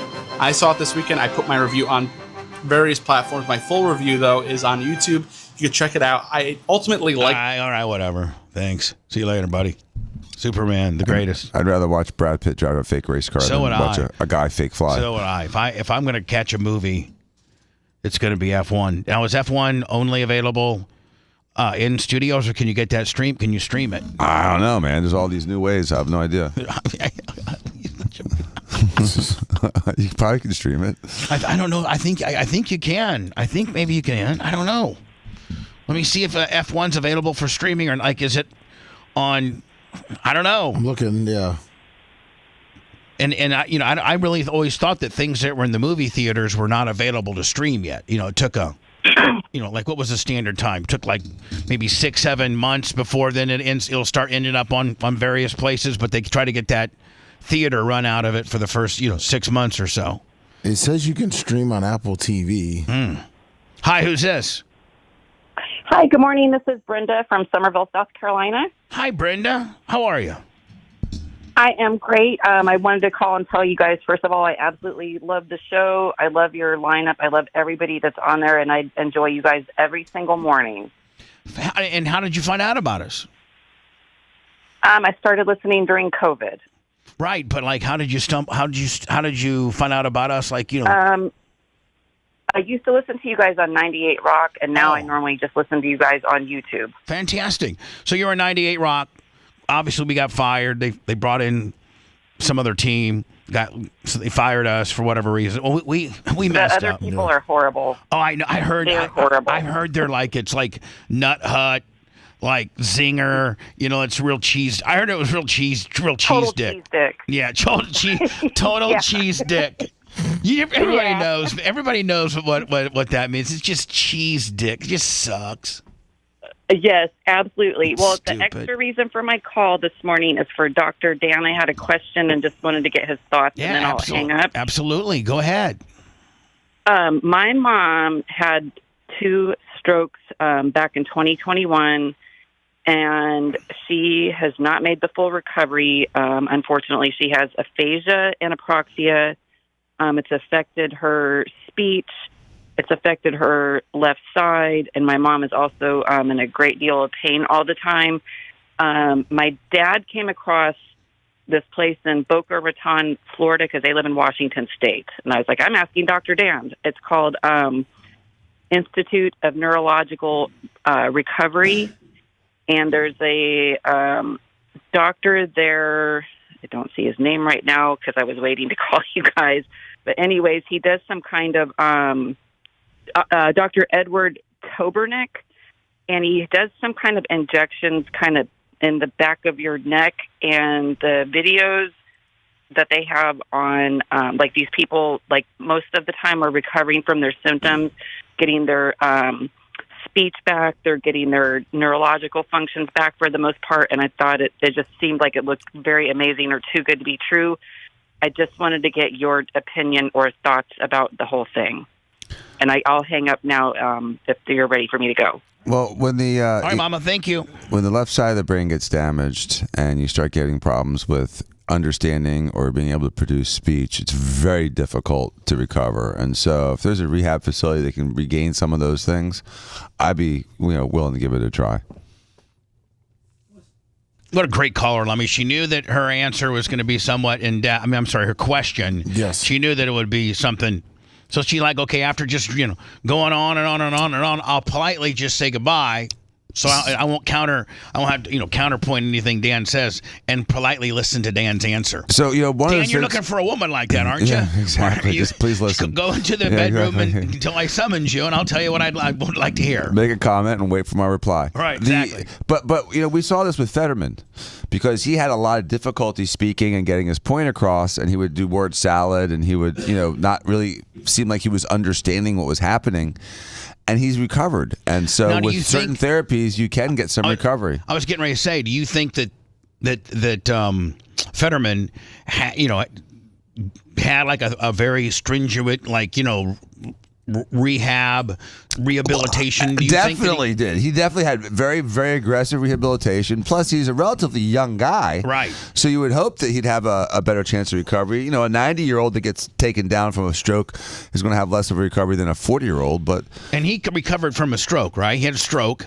That was his initial condition, which caused him. That was his initial issue, was a stroke, correct? I believe so, yes. And so he, came back from a stroke, and you could initially see after the stroke that he was unable to speak at first. Remember that debate against Dr. Oz? Yes. I mean, he couldn't put 3 words together. But you hear him, so he's speaking better than RFK. So I mean, obviously, if you're young enough when you stroke out, and you haven't done too much damage, you can, go to rehab. And I mean, Fetterman's an example of somebody that's night and day in just a year. Just in the past fiscal year, Fetterman has probably bettered himself 50%. Oh yeah, I mean, at least. He's damn near normal now. Well, I mean, he still looks a little off, but you can understand him. I mean, he's coherent. No, and not only is he coherent, but he's insightful almost. Right, he's not, he's pretty smart. He's turned into be a pretty decent politician. He really is. You know, I like the fact that he marches to the beat of his own drum and he goes to the Senate chambers in a hoodie and slides. I don't like that. I think that's disgusting and disgraceful and just destroys. So you think that I'm all about people having their opinions and being able to voice them and articulate them. I think there's an element of decorum that should be maintained within our government, and I despise his outfits. You know what? Can I tell you something? Yeah. I think I'm going to switch. Honest to God, after you put it that way, I think I'm going to agree with you in the fact that I think it kind of disrespects tradition, and it certainly is not very good on the decorum look either. Just like, remember how bad Zelensky looked when he was in the White House and everyone had a suit but him? Right. And he looked like an ass clown? Right. Well, I think Fetterman takes away from some of his legitimacy because he wears the stupid outfits. Right. I think that distracts and detracts from his power. It's a gimmick. Now it's just stupid. But you know what, though? Here's the deal. It's stupid Monday, July 14th. But, Dan, if tomorrow he came out and did a press conference, I'm talking suited nice, right? Okay, like you and Jay suited nice, right? And he said, I just want to let you know that I'm having a press conference after meeting with, just listening to some of my advisors and listening and feeling, some of your comments. I feel as if, my casual dress, might have been somewhat disrespectful to the process, if you will. So you'll see me from this point forward, dressed appropriately, much like my other people of Congress and Senate. I'll be taking my dress code a little bit more seriously. I mean, he is literally a suit and a TikTok video away from being able to run for president. But hold on, I'm saying if he did that, right, president. If he did that, he would instantaneously get 35% of his haters to turn around. I agree with you, Bubba. I agree. That's what I'm saying. If Homeboy puts on a suit, see, it's fixable, and makes a cute video, all of a sudden he becomes like the next contender, right, for president. And he takes it seriously. Right. This wasn't a one-day willy. No. And it becomes just transitions. Listen, our world, the news cycle, that it needs a good, warm and fuzzy story right now. Oh God, yes, because there is none. Right. So give me one please. Listen, we are in such dishevel from the Epstein situation to to the floods. Everyone's in a sad mood right now. There's nothing happy right now going on. The All-Star game. Trump commits to more war in the Ukraine as he gives them more weapons, which means it's just going to go on longer. It's just we need a good feeling story, and what better feeling story than a guy that's a Pennsylvania Democrat who has openly been, very much on the very blue, if you will, but has now kind of realized that his party is kind of turned on him, and it's not the Democratic Party that he signed up for, and he's actually backed some liberal opinion in a couple of Donald Trump things. He's not towing the AOC. Donald Trump is the devil. Under any circumstance can Donald Trump never be right. He'll be wrong every time, just because that's how hardcore that part of the left is. Whereas Fetterman's come around a little bit. He's like, hey, maybe we can work together. It's not a big deal. They make sense. We make some sense here. Let's kind of cross lines and maybe try to figure this out. Well, that caused a lot of people to like him.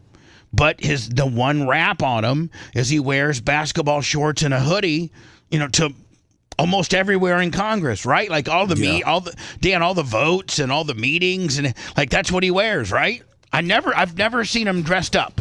I saw him dressed up once, and it may have been old footage. No, he dresses up every once in a while. I sent Bubba a picture.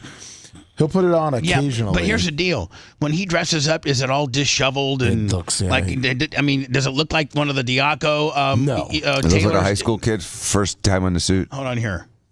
Yeah, I mean, there's just hold on. Can I make it bigger? No, I'll try to find like a bigger picture. But not. I'm okay. It's not. It's just. It's a suit. It's an old guy's suit. Yeah. Doesn't have that nice, crisp, big, thick collar. Doesn't have the big, thick knot. Doesn't have there's nothing contemporary about that suit at all. But when he has to get dressed up, But if he started rolling around like that from now on, like Dan, I wish you would realize, he's really, a lot of the politicians have, huge issues, and it's going to be very complex for them to fix the perception that people might have about them. You know what I'm saying? It would not be a one-day thing. Like, I don't think AOC could make people like her that don't like her by just, one little adjustment. No, because she's really polarizing, and the stuff that comes out of her mouth is nonsensical. Right. So, but you could tell Fetterman, Bud, you can almost get almost all of. Most of your haters are based on your disrespect of the decorum, and you wearing the casual basketball short / sweatshirt hoodie gimmick really pisses a lot of people off. And if we could just make a press announcement about how you're going to start taking it more seriously and dressing appropriately, man, your approval rating will go up 35% overnight, right? Yeah, I mean, seriously, some people get offended. Like, just when we, felt that kneeling during the national anthem was offensive, some people think that, not wearing a suit when you're in Congress and doing, official duties is offensive. No, I know. And I feel that way. I mean, I started the conversation off by saying I think that he was pretty cool because I thought maybe wearing basketball shorts and a T-shirt because I just like to do it to formal meetings. But even if I was a congressman or a representative or a senator, please, I couldn't win dog catcher. People hate me so bad in this area.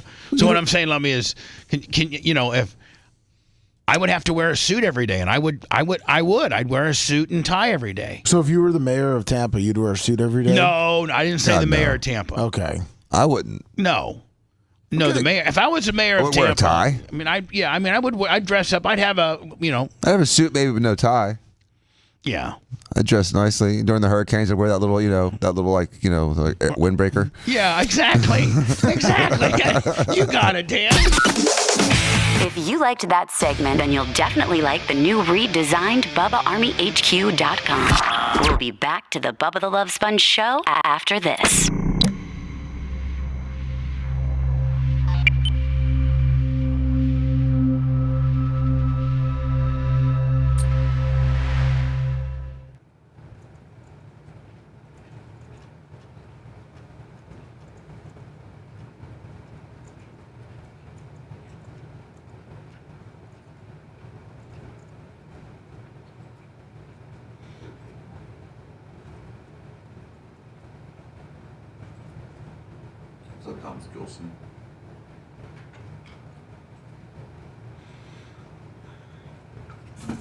What's up, Facebook?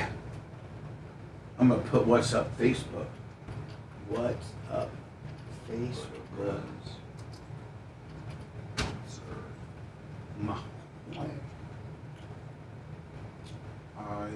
Eon 4EM. Weather. Superman weather. Oh, this one. We got to get to this one, too. Did you see that guy that got sucked up in the jet? He jumped into it. That's what I meant. Yeah. I mean, yeah, but, Dan, did you hear about that? I heard about it. I didn't see the video. We got the video. Wait till you see it. They blur it out like last minute, right before he jumps in. Yeah, but you see the reactions from everyone? Yeah. Oh, my God. That's going to delay your fucking flight. Now, Dan, would that chop you up like a fucking wood chipper? Oh, yeah. Mitch tomorrow morning. Really? I mean, like... Yeah, it would chew you apart. Not quite like a wood chipper, but it would chew you up. And burn you. Pretty hot in that engine. And probably completely destroy that motor. Oh, yeah. It can tolerate a bird. Yeah. Tolerate a person. Barely. After bird strikes, they go in and get them checked. Yeah, but it'll eat like, I think it was like an 8-pound bird or something like that. It'll tolerate, or a 12-pound bird. Yeah, I mean, not a turkey, but like a seagull. Right.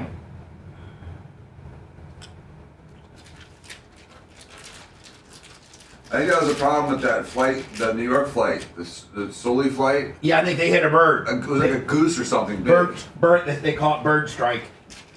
Is what the when you the big one. When you're talking to the tower, that's what you call it, a bird strike. And they'll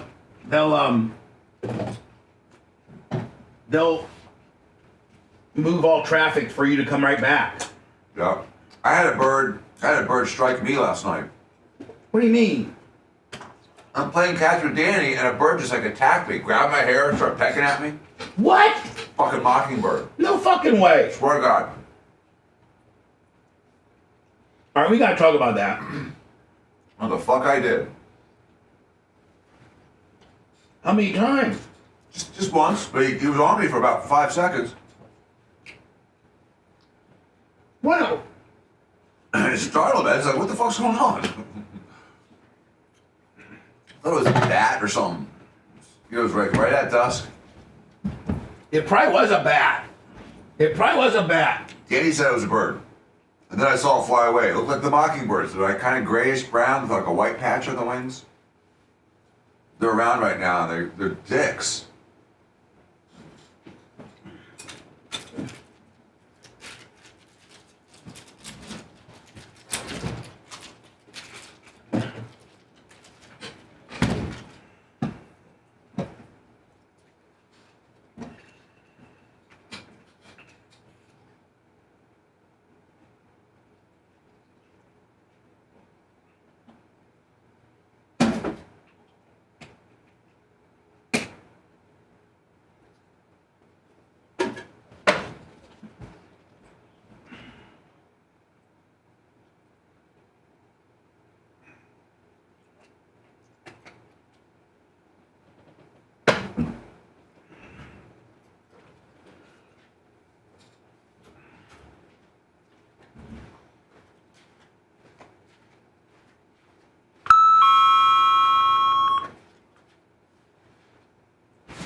Oh, the dog was a test launch. It was like our monkeys in space. We put a dog in space too, I believe. Did we put a dog in space before we put the monkeys? The Russians did. Yeah.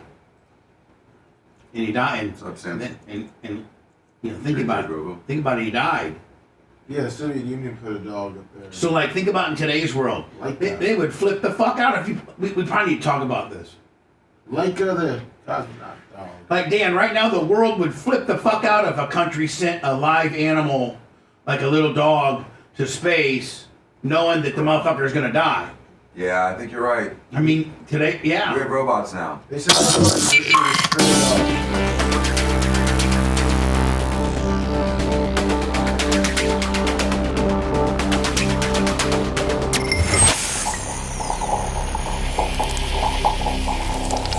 Broadcasting live from the Aquabito Studios. Aquabito.com/Bubba. It's the Bubba the Love Sponge Show.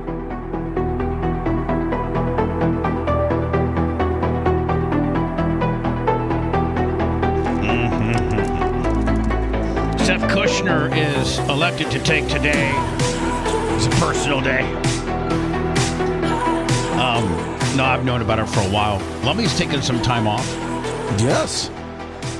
I think they had a little Sammy diving deal to handle. It's not too bad. Said cannonballs. We were talking about this on the during the middle of the to the break, which people who won't stream us, Lummy, they obviously get the advantage of the hot mic, or people that subscribe to us on Bubba Army HQ, they get the hot mic segment, and we get we can talk about different stuff over there. We can't say some of the stuff that we say, during the hot mic, Lemmy, is not socially acceptable on terrestrial radio. Correct. But we can talk dirty, if you will, on streaming. And we were talking about like how different society was, like say in the 60s, compared to how soft and woke and everything, we've become. And one of the examples were, Lummy had mentioned, or somebody's like, listen, remember Russia? When they were doing the mad, I don't know why, Dan, but there was a mad rush to be the first country to claim you've been to the moon. Yep. There was like this space, just in general, just to space. Right. But to even more fragmented more so, the moon was space is one thing, but the moon is really, really, really, really, really, really, really far compared to just space. Right? Yes. So I mean, like the moon is very far away, and it's sketch whether you can they had technology back in the 60s that could make it there. I'm sure we could probably make it to the moon, and I wonder why we don't far more efficiently now than we back then. Because remember back then, man, Dan, when they would re-enter, they would just be like a big ping pong ball through the atmosphere, and then they would land. The capsule would land in the ocean, but there was allegedly. Yeah, I'm just saying. I mean, imagine that ride, and I think there was a couple fatalities. We've had fatalities. Edward White. Apollo 11. The fatalities that we've all had, we didn't ever say, okay, well, we're gonna send this one up, and we know they're not gonna make it. Like, good seeing you. Well, I mean, for thousands of years, we've been like that. We've had explorers that go off and try to find something new, and some come back, and some don't. I know, but like in today's world, it's more like that than ever. Like, we would never. But the second other thing is animals. And so, like, we were talking about how Russia and everybody's mad dash to the moon, which was, this would have been what, like early, like 60s? Late 60s, early 70s. We made it to the moon in the 70s. Yeah, but mid 60s to early 70s, which country could make it to the moon first? And actually, Russia did. And they supposedly sent a dog. No, they made it to space first. Okay, we made it to the moon first. Who was the country that sent a dog to the moon? Russia. They were the first in space. Okay, they beat us. So what I'm saying is, I don't think the dog made it back. No, I don't think that they even had capabilities of getting whatever they sent up there back. And certainly a dog can't, and if you have a capsule that's going to make it back, you have to have communications with Houston or whoever it would be for, Moscow. You have to have direct connections, and there's things that you got to do and time and buttons you got to hit and stuff like that. You have to, they have to navigate you on what to do, and a dog can't do any of that. So, that they sent that dog up there knowing it was going to die. Mm-hmm. And in today's society, that would flip people out. Oh, my God, they're sending this dog to space, and they're just going to dump him off on the moon, and, he'll probably only make it a couple days, and he'll just die of starving. I mean, Dan, what would you'd probably die of what? Just dehydrate and starve, and just because there's no oxygen. I don't think there's oxygen up there, is there? They may have had oxygen to feed the dog to keep it alive for a couple days, but they weren't even sure that life would exist up there. So it makes sense to put something. But they could have put a hamster. It didn't have to be a dog. Yeah, they just found one on the street and lifted it off. Yeah, I mean, it would have been run over. You know anymore. what? Here's the thing. It lasted 4 days. They say. And the dog. I mean, he probably would have got ran over anyway. He was a stray. Exactly. We went and got a stray, and he was, already not in pretty good shape. You could always see his rib. You could already see his rib sticking out. So poor guy wasn't going to make it much longer on the streets. So guy got a nice thrill ride to space. They said they were going to euthanize the dog before re-entry if it was with poisoned food, except on day 4, it looks like Laika, name of the dog, burned up after the cabin overheated. Jesus. So, they cooked him alive? Hold on, leaving a baby in the car gimmick. Oh, my God. They left the baby in the car in space. Yeah, and they didn't care back then. Oh, my God. You didn't see anybody. You didn't see, what's his name? Laika? Laika. You didn't see anybody, with pro Licka signs. No, but if Licka had a Bubba Army knife, he could have popped the window and saved himself. Licka had no chance from the get-go. Nope. I mean, they sent Licka up there knowing Licka ain't poisonous coming back. Food. And in today's world, man, that would flip people out, would they not? I mean, we're United States, we're going to send up a capsule up to the moon with 2 dogs, 2 golden retrievers, Jimmy and Fred. Jimmy and Fred will not be able to make it back, so Jimmy and Fred will die on the moon. Unless you have a rescue mission with milk bones to save the animals. So anyway, say goodbye for Jimmy and Fred, because it's the last time we're gonna see them alive. Like, man, people would be crying. There'd be protesting lines of people not letting the people deliver Jimmy and Fred to the capsule, right? I mean, there's people trying to hijack Jimmy and Fred. Yeah, nowadays. PETA, but it's better than a monkey. PETA I would guess get involved and blow up this PlayStation, the launching pad. Hello. Good morning. Yeah, who's this? Hey, it's Mike from Lithia, Bubba. Just wanted to say hello. Good morning. Hope you guys had a good weekend. We did. Hey, I haven't heard Seth's voice. Seth's voice this morning. Seth has today and tomorrow off, personal days. They were scheduled way in advance. I think Sammy has like a diving deal that they want, like, you want your parents to I guess maybe she was graduating from diving camp or something like that, or there was a diving competition, but I think it has something to do with his child's summer sport.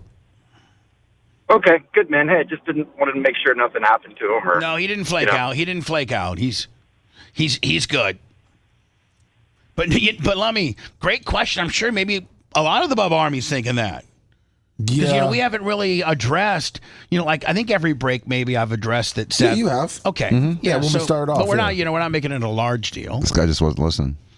But Seth is not here, but it was a scheduled time off. We can even tell them the truth and they don't believe us. No, they probably, They're like, Bubba said he had scheduled time off, but you know what? Hey, that fat son of a bitch, he's probably got fired him on Friday. A good for nothing mother effer. I hope he dies of cancer immediately. If you want a deep dive into the Bubba the Love Sponge show from the past, go to BubbaArmyHQ.com. We'll be back after these words.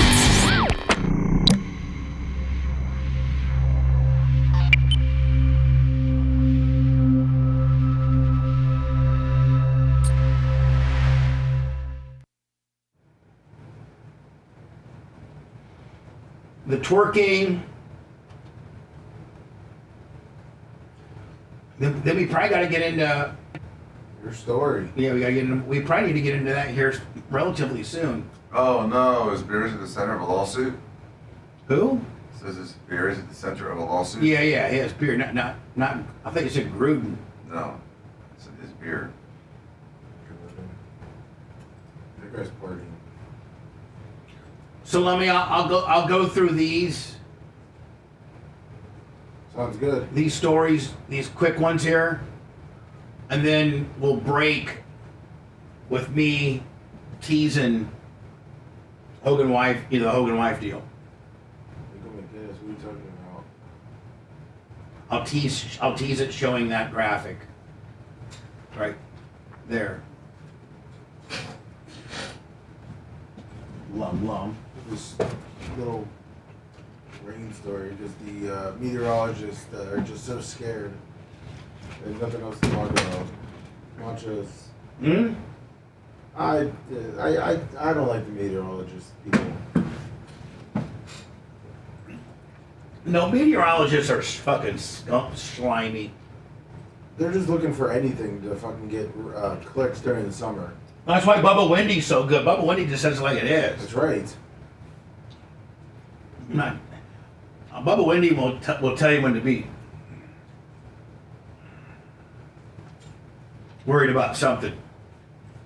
Yeah, if it's not on Bubba Wendy radar, then it's not. I mean, listen, here's the deal. As just a normal human being, you should have some type of weather app that you go to, and you can formulate your own opinion as to what fucking, weather's gonna be like, or how the radar's gonna, Like being at my track, I gotta look at the fucking weather all the time and look at these pop-up storms that might be coming my way, and I feel the same way when it comes to the morning's car selection. Lummy, what a fucked up, real fucking. What a slinging asshole! What a slinging dick narcissist! Oh, is that what you do in the morning? You gotta see what car I'm you're worried take? about picking the right car that has enough gas to make it here. This motherfucker. I can't drive one of my Ferraris because it's raining outside. The only reason he cares about weather is so that he knows to drive, either the beater cyber, the beater cyber truck, the $150,000 beater cyber truck, or do I drive the fucking $450,000 fucking Lamborghini, or do I drive the fucking old school 30-year-old Ferrari? Or do I drive the Ferrari? Oh, it looks like it's gonna rain. It'd be shitty. Let me drive my $160,000 beater to the studios. What are you driving right now? Yeah. Say I drove the truck. Oh, okay. Because of the rain? Because of the rain, yeah. I drove my truck too, Dr. Day. It's a truck day. Yeah. It's a truck day. It's 70% chance of rain. Bubba rode he drove his Crown Vic in because of the rain. I drove my truck in because of the rain, because we have all those different options.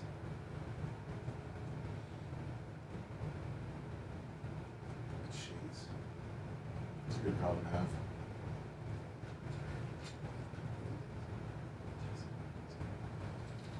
Are you good, Michael Ritter?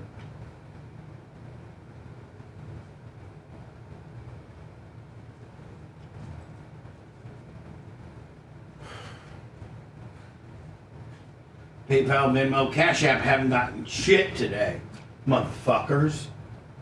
Yeah, just the Neo and Dr. Remulac. And Louise.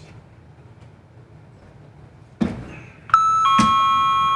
right, here we go. Dr. Dan the money with the thumbs up, too. I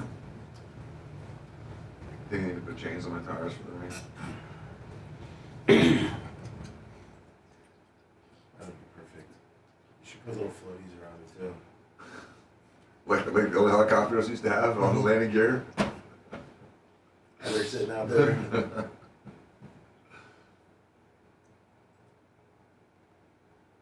What's up, Facebook? I think it would be really cool. Tampa Chris? Steve Hayes? What's up? Make it some outrageous looking What's up? multi-tool. My little Facebookers? Apocalyptic Ones that vehicle. kind of have Doesn't need those body panels. All kinds of different body panels. All the drop it. You go.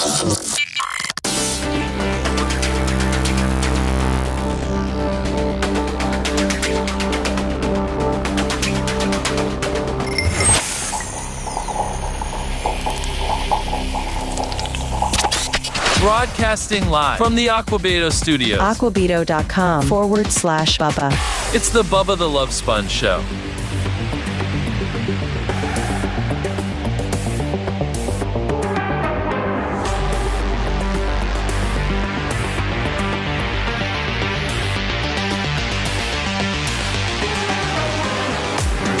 Me, Dr. Dan, Caveman, I'm sorry.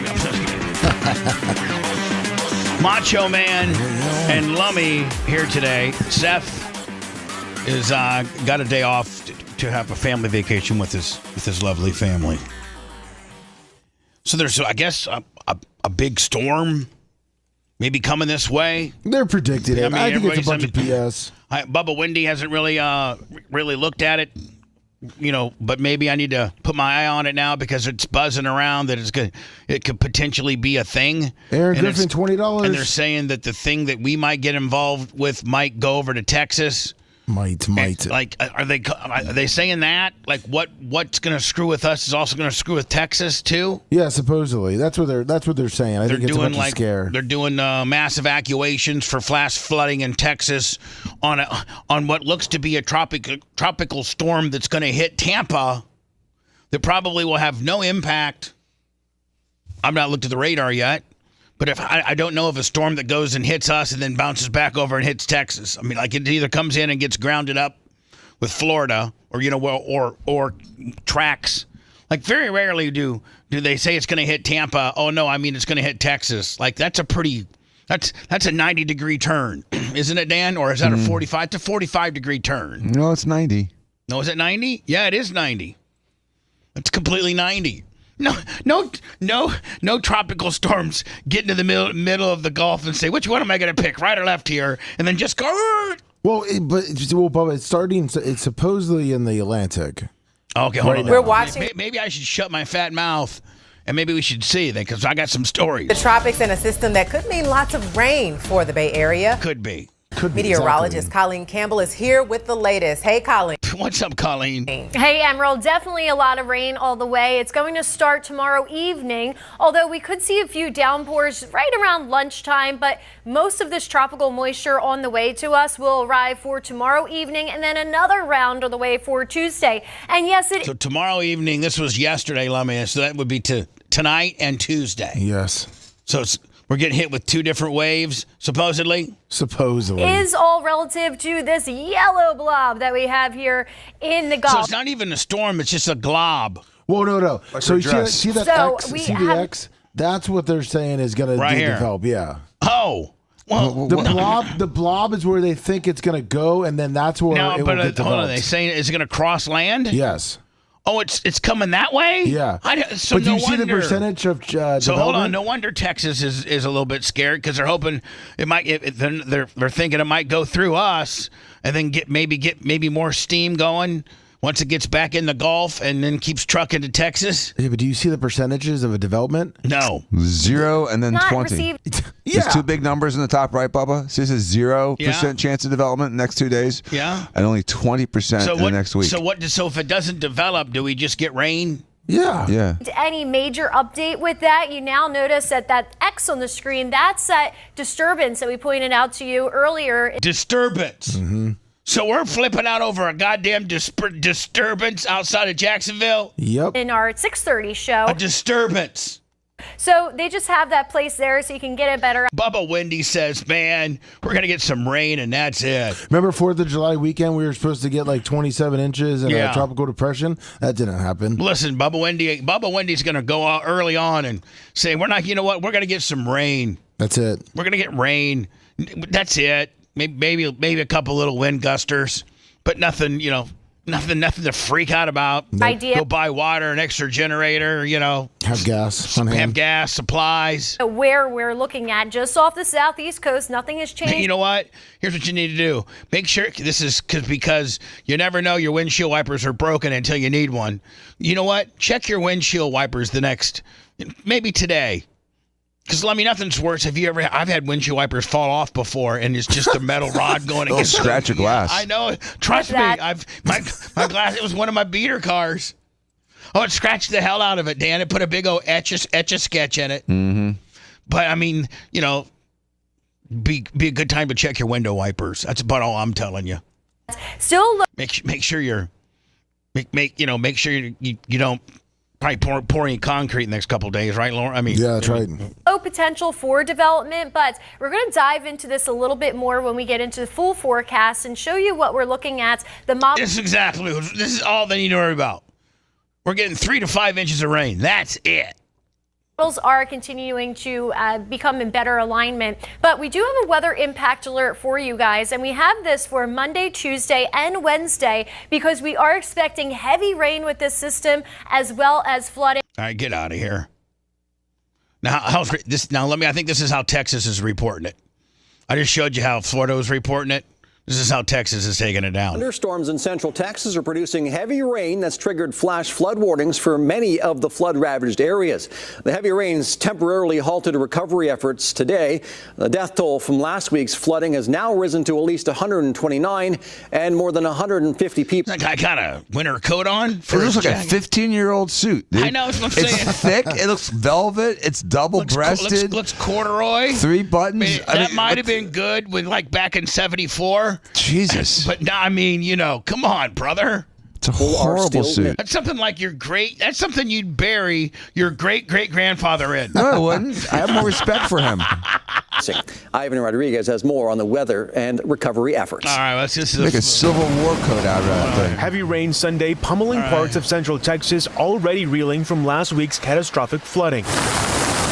Officials concerned. So far we got it better than they do. We're good, right? About the Guadalupe River swelling once again. People near Hunt received emergency alerts Sunday, warning them of a high probability of the Guadalupe River reaching flood stage and urging people. All right, I've heard enough. This weather porn that I'm not scared of. Think about it. What else are they going to talk about? Jesus. I'll give you a better. I need to look at my Windy app and give your prediction. Yeah, because I think pretty much all centers around what that disturbance off of the Atlantic does, right? Yeah, our whole determination of how bad of a storm we get or don't get is determined on what that disturbance does in the next day or so. Correct? We need to do it where you can do a little research and then do a standalone and Gary chop it up so then we can have your predictions on Bubba Wendy because a lot of people do rely on you. Yeah, whatever. I do. Shut up, Lummy. You're such an ass kisser. You're such an ass kisser. Bubba Wendy's just a gimmick. Come on now. Hello. Let me even put over my gimmicks. I didn't even evacuate because of you. God bless you, little soul. Hello, you're on the air. Go ahead. Hey, this is Greg 907 out of Anchorage, Alaska. Hey, Greg, 907 out of Anchorage. Isn't that amazing? We sit here in Tampa, Florida, whatever, just doing what we're... And here's a guy in Anchorage, Alaska. He doesn't have air conditioning. That's listening. That's listening to the show. That is so cool. Thank you, buddy, for making my day. How do you hear us? Right now I hear y'all off YouTube. Fantastic. Keep it up. That's perfect for us, my friend. Do you ever go to any of the podcasting or anything like that? I do. I catch all your podcasting on YouTube as well. So, Lummy, this is a Bubba Army P1 right here, buddy. You know what I'm saying? I think he was one of our first Alaskan callers calling in. This is Bubba Army Alaska calling in here, buddy. I mean, you may think you're pretty cool, but being Bubba Army, So what do you do in Alaska? Like, do you have a job? I'm a security guard for the railroad up here. Yeah. Okay, interesting. See, Dan, they got to secure everything out there because everything it's so. Those seals are ripping off the trains. I mean, no, but I mean, it's so like anybody that's out there, they're up to no good. You're not, like Are you like in an area like it's so remote that that's why they have to have airports? I mean, I'm sorry, railroad security. No, I mean, Anchorage, the city itself, is about, I think it's a little less than 300,000 people. Oh, so it's a pretty populated area. That's Dan, that's not too far off from Tampa. No, that's true. Tampa's like 450. Yeah, so we don't want to sit here and think Anchorage is some podunk little Willie. It's actually kind of temperate there too, right? The weather's not too bad. I mean, does Anchorage have the best weather on all of Alaska, or super south? Because it's the southest. Because I got to think that if you're on the first of all, people don't realize how big Alaska is. Alaska's our biggest state. So you don't really take in consideration that up there because right behind Canada. I know, but Canada kind of takes its largeness away from us a little bit. You know what I'm saying? So optically, when you're looking at a map, you don't know really how big Alaska is, but it is our biggest state. And what's is the most northern part of Alaska way more colder and more northern than the south part of Alaska? Dan, be like Miami would be where Anchorage is, and what would be equivalent to their Chicago or something like that. And look at the weather difference in just us from Chicago, right? We'll take that amount of distance probably times 3 as to what the most northern big city of Alaska is. And how much different is their weather from yours? Is yours that much warmer? Well, the most northern town's called Dead Horse. That's where the oil fields and all are. I worked up there over the winter, and it got to -80. But -80. How do you deal with that? But Anchorage probably was, -20. It was actually a very mild winter up here in Anchorage. We saw very little snow, mostly ice. I think the highest I saw it get this winter was actually in the 50s, which is very rare for us. It got into the 50s? It did. Wow. Well, great. So what do you got for you, bud? Anchorage, Alaska. You guys were talking about the space program the Soviets were doing with Laika and all that. Yeah, with the dog. Yep. I just wanted to chime in a little on that and go. The Soviets kind of pioneered a lot of the space programs, so they sent the dog up just to make sure something could live up there, and then they sent the monkey up because it was closer to our brain function, and they were like, "Hey, let's see if this lives up there too." So they sent the dog up there. Now, did it live? I mean, the reason why they sent the monkey up there is because the dog made it, or they needed to send the monkey up there because it more emulated a human being? To my understanding, the dog did make it, and then they did send the monkey up just to make sure, because it was closer to a human being before they decided to send cosmonauts up there. The dog lived for 4 days before it burned up. Yeah, so the dog made it 4 days. Yeah. So the dog didn't really make it. Correct. And then the monkey probably ended up burning up in 6 days.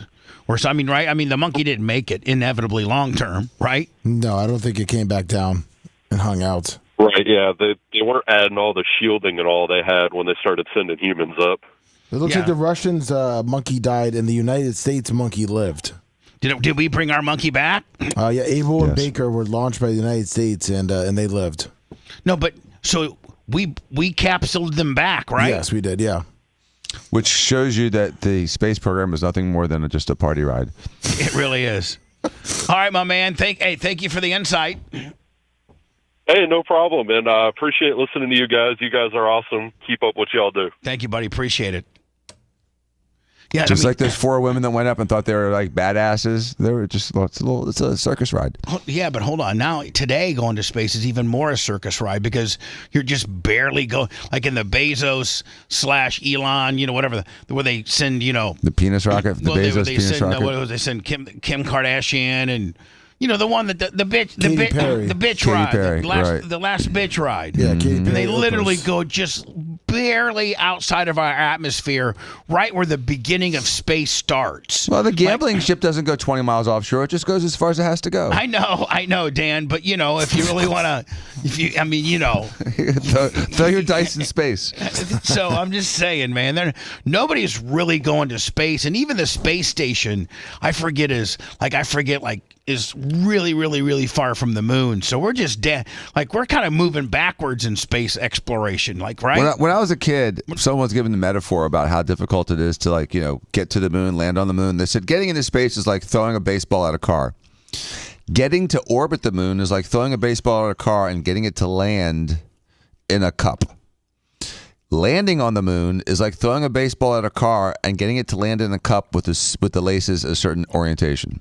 It's that much more difficult each step further that you get. Right. But we had a technology 50 years ago when it took a football field of computers to do something, and now we have so much more sophisticated materials and computers. So why aren't we doing it? Because there wasn't nothing on the moon worth getting. Oh, if there ain't nothing there worth getting, then ain't nobody gonna go. So I understand.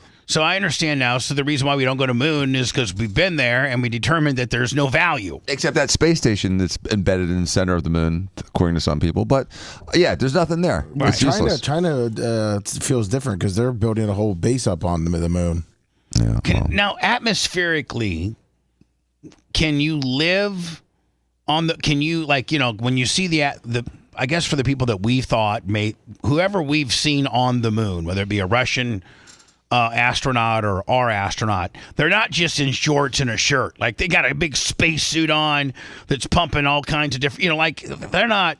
They're not look like they're going to the beach. They got an extensive uniform on, a suit on to keep them alive. Can you survive on the moon with no moon suit? No. You can't. No, there's no atmosphere. There's no atmosphere. It's too small. It can't. An atmosphere requires a body that's large enough to have gravity that's strong enough to keep those important things like oxygen and nitrogen and carbon dioxide close to the moon or it's close to whatever body that you're talking about. So because the moon is so small, it has no atmosphere, so there'd be nothing to breathe.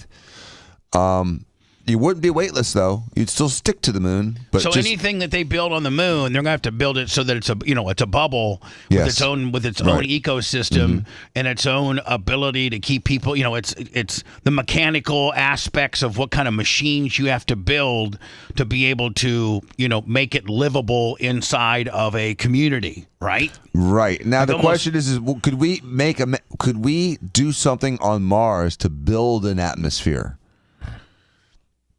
That's the tough one. I don't know if we can or not. We've talked about it. We've had theories about it. Now, why Mars is more conducive than the moon for life? Yeah. Well, it's a larger body. It would have enough gravity to hold on to some kind of atmosphere. Now, isn't the Earth more like Mars than it is the moon? Yes. So that's why they're thinking, life on Mars. Well, just Venus gets too hot, and then anything past Mars gets too cold. So Mars would be the only chance. But Mars sucks for life. Mars is not the answer. I mean, there's a lot of other planets in a radius of about 100 light years from us, which is something arguably that we could achieve as a society at some point that would be more likely to sustain life than Mars. Well, China and Russia are building a nuclear power plant on the moon. But hold on, if it's 100 light years away, will they send you up there as a baby? And you don't come back. That's what I'm saying. No, the civilization, it's generational, it's civilizational, existential type stuff. Like once we really use up all the resources on Earth, I mean, at that point we're talking thousands of years from now, we'll have the technology to do it. The technology, what, to live on Mars or no, to go to another solar system and relocate the human right now, race. I mean, we have the ability to travel from like Tampa to Australia. That's about as far as you can go, right? That's right. Can you imagine be like, Mr. Warren, I know you were trying to buy you're trying to buy a ticket to 2 Milky Ways down? Like, no, Dan, not only can you travel, but you can, leave our entire atmosphere, like our entire world, and go somewhere else, right? Exactly.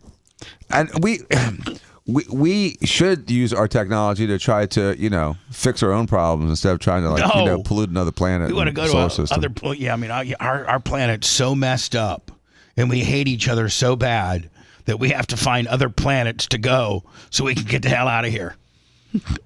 I'm just saying, there's probably Bubba, if you were some of these Democrats that were like the Rosie O'Donnell and the Oprah Winfreys and the George Clooney's and the Robert De Niro's, the people that said, I'm going to leave this country if Donald Trump wins, and did. There were, there's some of them that did. Those rich, you could have sold them a ticket to Mars. But like, listen, not only can you get away, but you can get out of you don't even have to deal with Donald Trump. You don't have to even be in the same galaxy. You can be in a whole other person's galaxy. Well, you can half check those yourself people, out that much. Half of those people already moved back. But if you were king of the universe or king of the world, and you really had to fix the world, and you said you had a decade to do it, what would be your big plan? I don't know. Would you kill half the world off just to make it fewer people? Maybe. Make them all slaves. No, I don't want to get into slavery now. Don't put slavery on me, guys. Yeah, don't put slavery on me. Come on now. Getting rid of a few here and there. We can say it that way, but don't put slavery on me. Oh, okay. Well, I just. But do you think that's really one of the goals of the new world order is to depopulate the Earth so that we have more resources I'm just going telling you forward? right now, because a lot of people think that. Here's what sucks, is that the generation, like the kids nowadays they're just not raised the same as we are. Man, our parents and our grandparents said that about us too. Yeah, all the old people say that about the young people. Hold on, Dan. Our generation, when you left at 18, you were able to say goodbye, and then after you got your education, start your profession, and we never had to live with them. We never had to live with our parents, and we certainly, would work and work, have a part-time summer job, and boy, in today's society, I mean, even the kids from the affluent, they're not the affluent area, they're not getting a part-time job, and there's chances are they could potentially come back and live with you in today's world. I mean, they got kids that are living with their parents until they're 25, 26. Easy, yeah. I mean, there's a lot of that, more so than ever. But Dan, not during our generation. That would be like, you wouldn't stayed with your buddy and got some kind of odd job before you went back with your mom and dad's house. No, definitely. And so today, everybody's they're just soft. It's a softer generation, and I don't know that some of the issues that need to be fixed in our country or our whole entire global world, can't come from a soft person. I don't know, man. It's just like we all hate each other. Even in our own country, we can't even come together and like each other. You're either right or left. And whose fault do you think that is? And we get judged for it. And sometimes you even got to keep your mouth shut if you're around certain people in fear that they're so one way that they may not like you. If you're one way or the other, like politics have never been more divided and polarizing than they are now. With like all intense battles, like there's no holds barred. You can win at all costs, right? That's what I say. Win at all costs in today's world. Well, it's weird that some of the Democrats are saying, we need to bleed to get sympathy for our cause. Like they're literally calling for people to get hurt trying to demonstrate, so that they can, gin up some sympathy for their cause. That's how bad their causes are. This guy had a cause. Yeah, he wants some sympathy, all right. This guy wanted, I don't know, man. But you got to understand, this guy also, what he doesn't realize, that son of a bitch, is he ruined a perfect, probably a 200 and I don't probably want to know what one motor costs. But he $200,000. Yeah, absolutely. He caused $200,000-$300,000 worth of damage to some airline that didn't do anything to you. I don't think this was a retaliation thing. They made him throw away his suntan lotion because it was too much volume. No, I don't think it was directed at the airline industry. I think it was just some nut job that was on the tarmac that wanted to kill himself. I don't think it was because this airline said he couldn't have front row Willie last flight. No, he was just running around and this plane was there. Right. This guy was some wild man that was already on the loose on the tarmac and just said, hey, I don't know what to do. I don't want to go to jail, and jumped right into the plane's motor. That engine could cost up to $13 million for each one. All right, so there you go, $13 million for one engine, like the cross country ones, like the big old Rolls Royces and everything. Yeah. Yep. Jesus. Yeah. $13 million. And along with the fact that every one of these people have to redo their flights and maybe get a hotel, like all the people you're putting out. Dan, if you and I were on this plane and we thought, okay, we're going to the next city. Nope. When Johnny Numbnuts jumps through the motor, they got to take us all off that plane.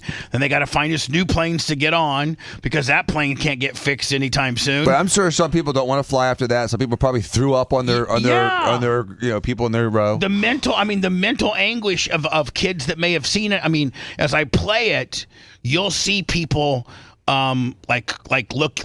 hiding their eyes, the other workers. So this is a crazy man. And he's on the loose on the tarmac, and he jumps right into a jet motor. And you know what happened.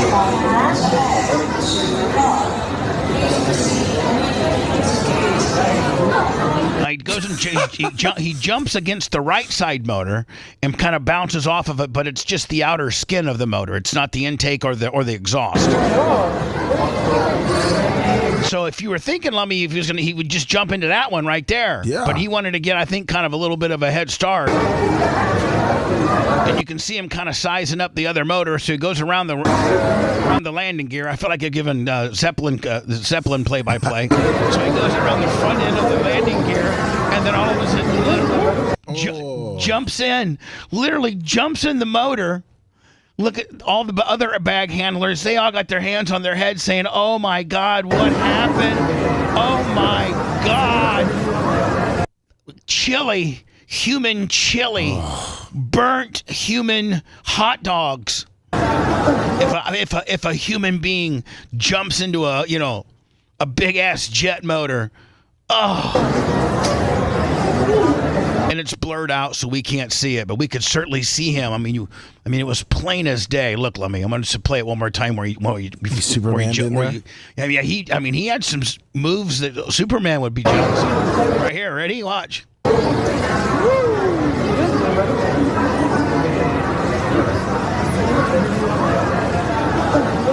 Man.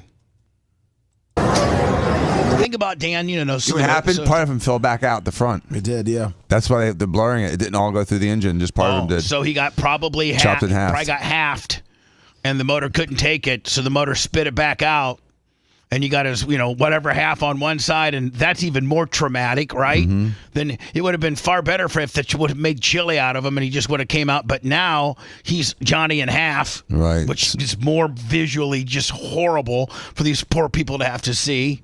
My God. And think it's like about the this. magic trick with the saw. Think about this. Think about these. There's mechanics that have to take that motor, repair that motor at Pratt Whitney or whatever type. There's mechanics that got to do that, and they probably, what they probably do? They probably just junk it. Don't even try to repair it? No, dude, they're not going to not fix a $13 million engine. They're going to clean that thing off, change the blades, and put it back on there. Oh, man. Fly into to Texas next week. Maybe they send those planes to India. Is that what happened? That's where all the planes to India are from. They should use this as a marketing deal. You'd be like, well, this is your captain. Welcome to Southwest Flight 59 or 49er to Austin, Texas. Please know that the motor to your left, ladies and gentlemen, is brand new. It has 0 hours on it. It was the motor that replaced the wild man that jumped in and decided to do it his way. So yes, the motor to the left, ladies and gentlemen, is the brand new motor. So no, yay! I mean, everybody loves new motors, right? Yeah, we sent the old one to India. The old one chopped up the guy. Ugh.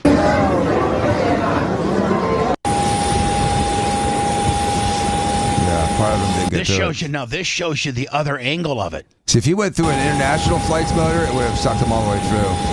So there's a big difference in the size of the motors for the engines on a plane. Oh, yeah. The local ones, like a 737 versus or half the size. Half. Yeah, literally half. You'd be like comparing like a 400 horse motor to an 800 horse motor. Do you know what's a big difference is? Those like Bay flight helicopters versus like a Coast Guard helicopter. Right. It's 4 times the size. Is that the cleanup crew? Is that to get fresh? Yeah. Mops.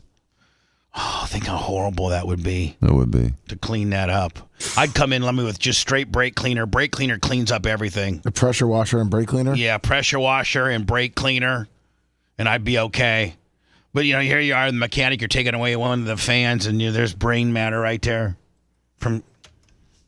Hello. Yeah, I mean... Ugh. Hey, Bubba. Yeah. I saw that a man get sucked up into an S-3 aircraft on the flight deck of the USS Enterprise in the 80s when I was on there, and let me tell you, it ain't a pretty sight, buddy. So, hold on. Did you work on aircraft carrier? Yes, sir. In 82 through 86 on the USS Enterprise. All right, so I'm assuming you might, you're a part of the flight deck. Your job was a flight deck guy. What, right? Yes. And so those are the guys, the direct, because there's like two big when those planes are coming in. Isn't there 2 catch cables they can hit, 1 or 2?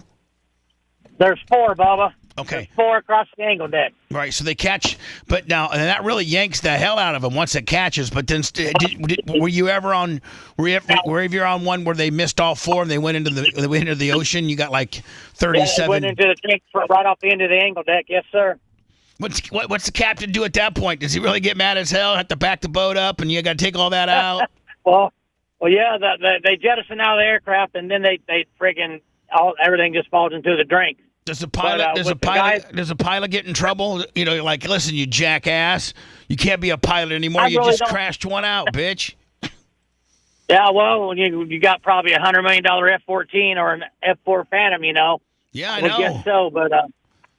So now, hold on. So you were working the flight deck, and one of your flight deck guys just got sucked in. Like, was he just too close to it? It wasn't one of ours. It was a plane captain on the flight deck, and everything. And he ran between the fuselage and the engine of an S-3 when he was out there turning up and everything to get ready for an Alpha launch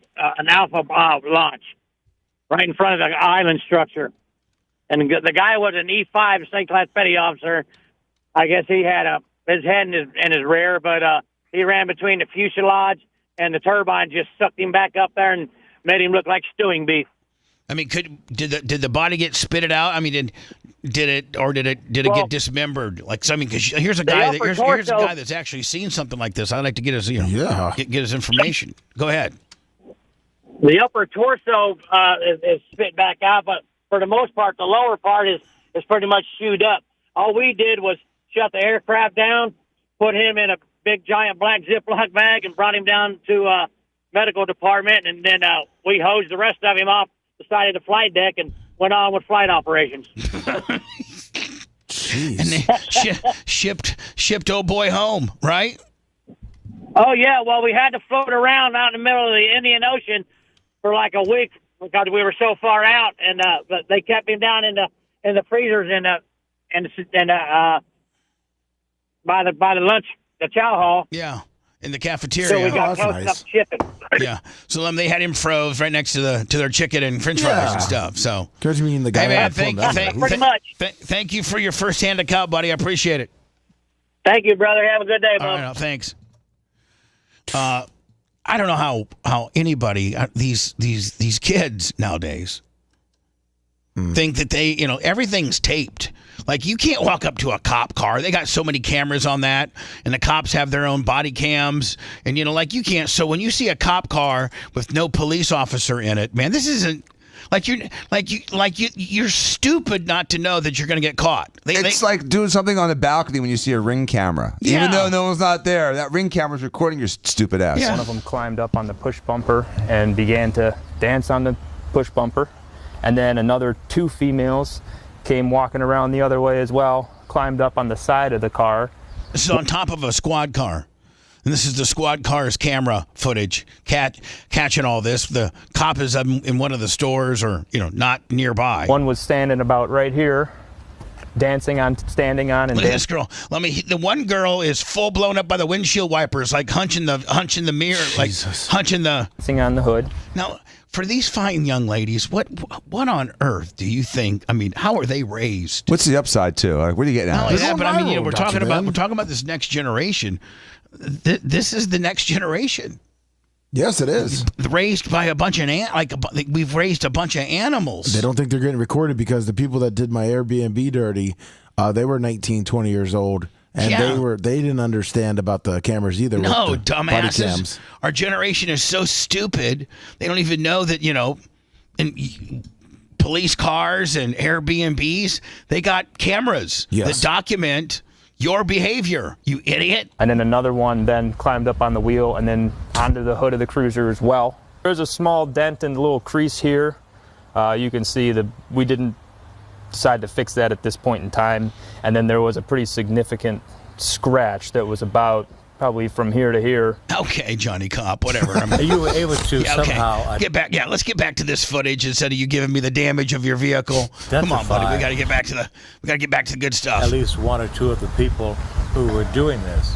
How'd you do that? Correct. With the help of the Northeast Ohio Regional Fusion Center, they were able to identify the women using these 3 animals. Wow. Facial recognition software called Clearview AI. They also then do a little bit further investigation into social media accounts and other databases. Yeah, man. I mean, you didn't even try to wear a mask or nothing, man. Like, quick. Idiots. Like that to try and further confirm the identity. Remember, everything that gets put on social media is out there forever and may be used against you in a court of law. The 3 ladies in question, 2 of you guys have been identified. There's warrants out for your arrest. You might as well come you might want to turn yourself in. And get the ball rolling on your court case here. Because it's going to happen. It's going to happen. You're going to get picked up at some point. God forbid you scratch the hood of a police car. Yeah, like just girls having fun. Yeah, I mean, girls just want to have fun, Bubba. At the end of the day, man, I feel as if society's a little uptight of, I know that that's not right to do that, but to ruin their lives and put them in jail and now they're part of the process. You know what I'm saying? Now they're part of the system where they set you up to fail.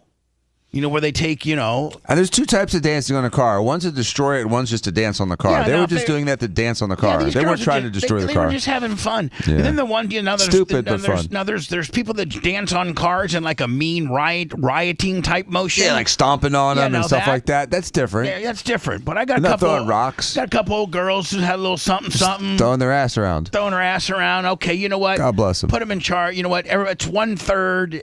The hood damage was $600. Fine $200 and be done. No, pay it. Dr. Dan, hold on. They're not going to pay it. No. So then you might as well not even. Right. Nothing's going to happen. It's just eat it yourself. I'd love to see crazy bitches dancing on Dan's car. I'd be irritated. Absolutely. But I don't have a city police car. Like, I care. Dan's not a municipality. Right. Like, I'll go, they're dancing on my dump truck. No, here's the deal, man. If it's I'm mad. This is poop, but there's also a scratch. If it's a private citizen's vehicle, that's different than a municipality. Right. You know what I'm saying? Mm-hmm. So different. If they dance on my grass, I'm going to shoot them. Yeah, Dan's quick to get you. So stay away from Dan. Hello. Hello? Yes, sir. How are you today, gentlemen? Good. I'm a transplant from New Jersey from last year.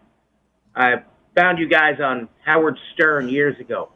Yep, back in the good old days. You're the only reason why I signed up for Sirius. And then once you left, man, they lost me. You guys are hysterical. I wanted to know if you knew anything else about Hogan, because I go to church over here in Indian Rocks, and I know he goes to my church. and we haven't heard much, and we're all praying for him, and we're hoping he's. Well, but isn't it what? Doesn't what I've been saying make sense in the fact that they will not? Now, his wife, Lummy, supposedly made a statement, Yes. I think on Friday. Oh, yeah, on Instagram. About specifically me. And it just, to me, after Dan reads this and we go through this, to me, in my opinion, if you break it down, she kind of lays it out there that it's not doing so good for Terry. As much as she wanted to make this a Johnny Rah-Rah deal, if you analyze her last couple sentences, to me it looks like Terry might be in worse shape, or validates what I've been saying. Mm-hmm. Well, and that's what I've been hearing, but I know that you are closer to that whole situation, and I figured you had more. Yeah, I'm going to talk about that next. That'll be our next topic we talk about after. Oh, and real quick, you're giving Southwest a lot of credit that they're going to replace that engine. Yeah, true. Appreciate you, man. Thanks. So anyway, we'll get to that next. And it's Hulk Hogan's wife debunks coma rumors and provides health update. Now, this was put on, her Instagram? Yeah, she was answering someone's question about asking if Hulk Hogan was really in a coma dying. Right. No, it's just an overdose from the beard dye. So, I'm going to read. Dan, have you read it? I've been reading it, Okay, yes. Hopefully you read it again, and then we'll read it on the air.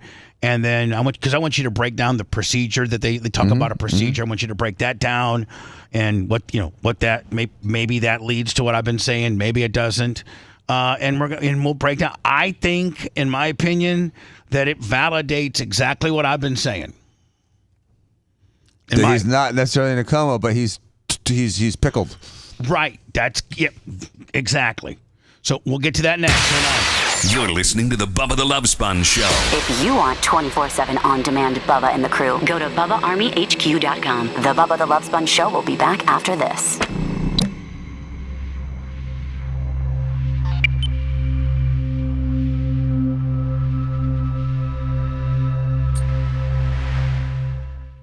Just now? Yes. Okay. That right there? Yeah. Hi, Facebook. Back on the Biz. Died from this weird China, you said nothing's really on Mars, or on the moon. Did they have some minerals? Helium-3. Helium-3? It's the second fuel. The extra, you can split it. Maybe all that shit back to Florida, or back to America. Yeah, that's what people are, you gotta think, the United States would probably maybe take a little interest in that. I mean, look, if China and Russia are going to be building a nuclear reactor on there for their space mission, because they're going to be doing that. You can't move energy. That's the biggest problem. It's hard to move energy. But that's why they're building a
doing? Hi, Jay. Good morning. How are you? Good. How's your weekend? The hell? How's the baby? What's up, Jay? Good morning, Bubba.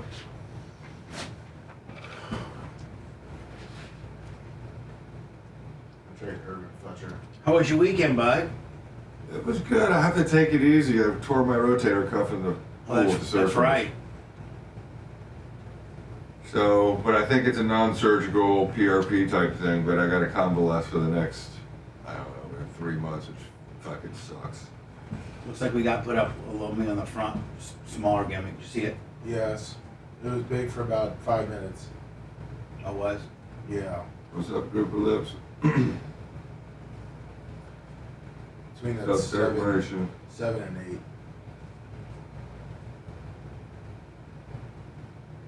I'm long necker, 50 short stroke PA. What's up, everybody?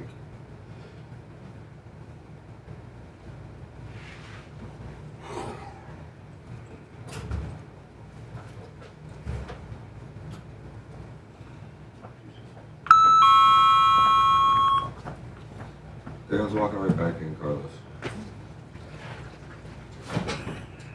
Yeah, Rube, it's actually got kind of good time to go to the All-Star break. They limped into the All-Star break. Isn't this summer break for Formula One too yet? No? Did they just take last week off and where they next week they'll be in like... Man, Dan really likes to hit that fucking waist bucket, doesn't he? He likes to really... His cans are heavy. Dan likes to fucking Daryl Dawkins those motherfuckers in there, doesn't He wants to make sure that you're hearing his cans. God dang! And he's doing like halfway across the room. ASMR of fucking throwing a tin can away. Dan just fucking nails it. Sorry, it's 8 inches from his arm. Takes it right around, fucking throws it, gets a nice little spiral fucking sound on the deal.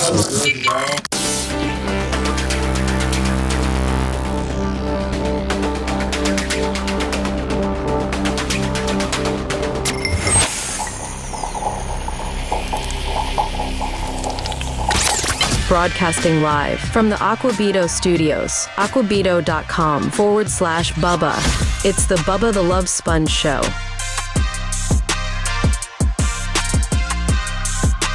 We are Sethless today and tomorrow. He's got a function with his daughter to attend. It's time for the half-hour exchange we have with Dan and Jay together. You know, Lemmy, we're really on time today. We sure are. Jay's right here. Boom, a solid 30 minutes. Sometimes Jay gets short space, and we only get like 10, 15 minutes of Dan because Dan's like a cat on a hot tin roof, man. He's always moving 1,000 miles an hour. Yeah, throwing cans as hard as he can into the trash can. Throwing cans as hard as he can, and then he'll run out of here and get to wherever he is. Today surgery day or today office day? It's office. Today's office.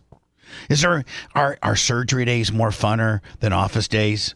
Like, you know, it's more interesting. You know, office is a little bit monotonous sometimes, but surgery is always, it's just always different. What's that? Important part. You got to sell in the office. Yeah, that's sell true. The deals. It's an important part of this practice. Yeah, people just think that there's lines of women with money, lined up ready to go to, like Dan has to tell 45 people a day. No, people don't realize it's a very cutthroat business, and so not only your office visit, often is a consultation.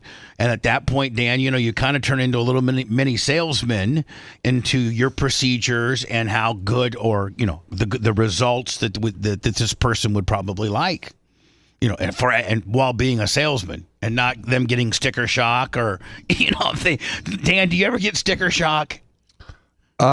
Sometimes, yeah. Do you? Yeah. Like, you got a guy and this girl in there, and you give her the whole look at maybe you got to do a little something, costs a little extra, some undermining or whatever the hell you have to do as whatever. There's boob jobs, Dan, that you hit like in 52 minutes because everything's perfect.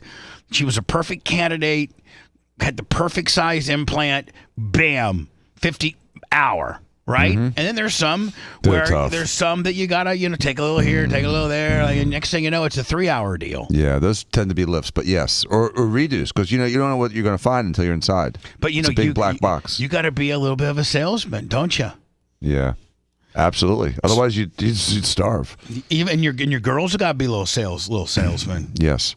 So let me over the weekend, it looks like Hulk Hogan's wife, yes, Sky, has responded. Well, this particular site I'm going to read, and then I'm going to go to her actual post.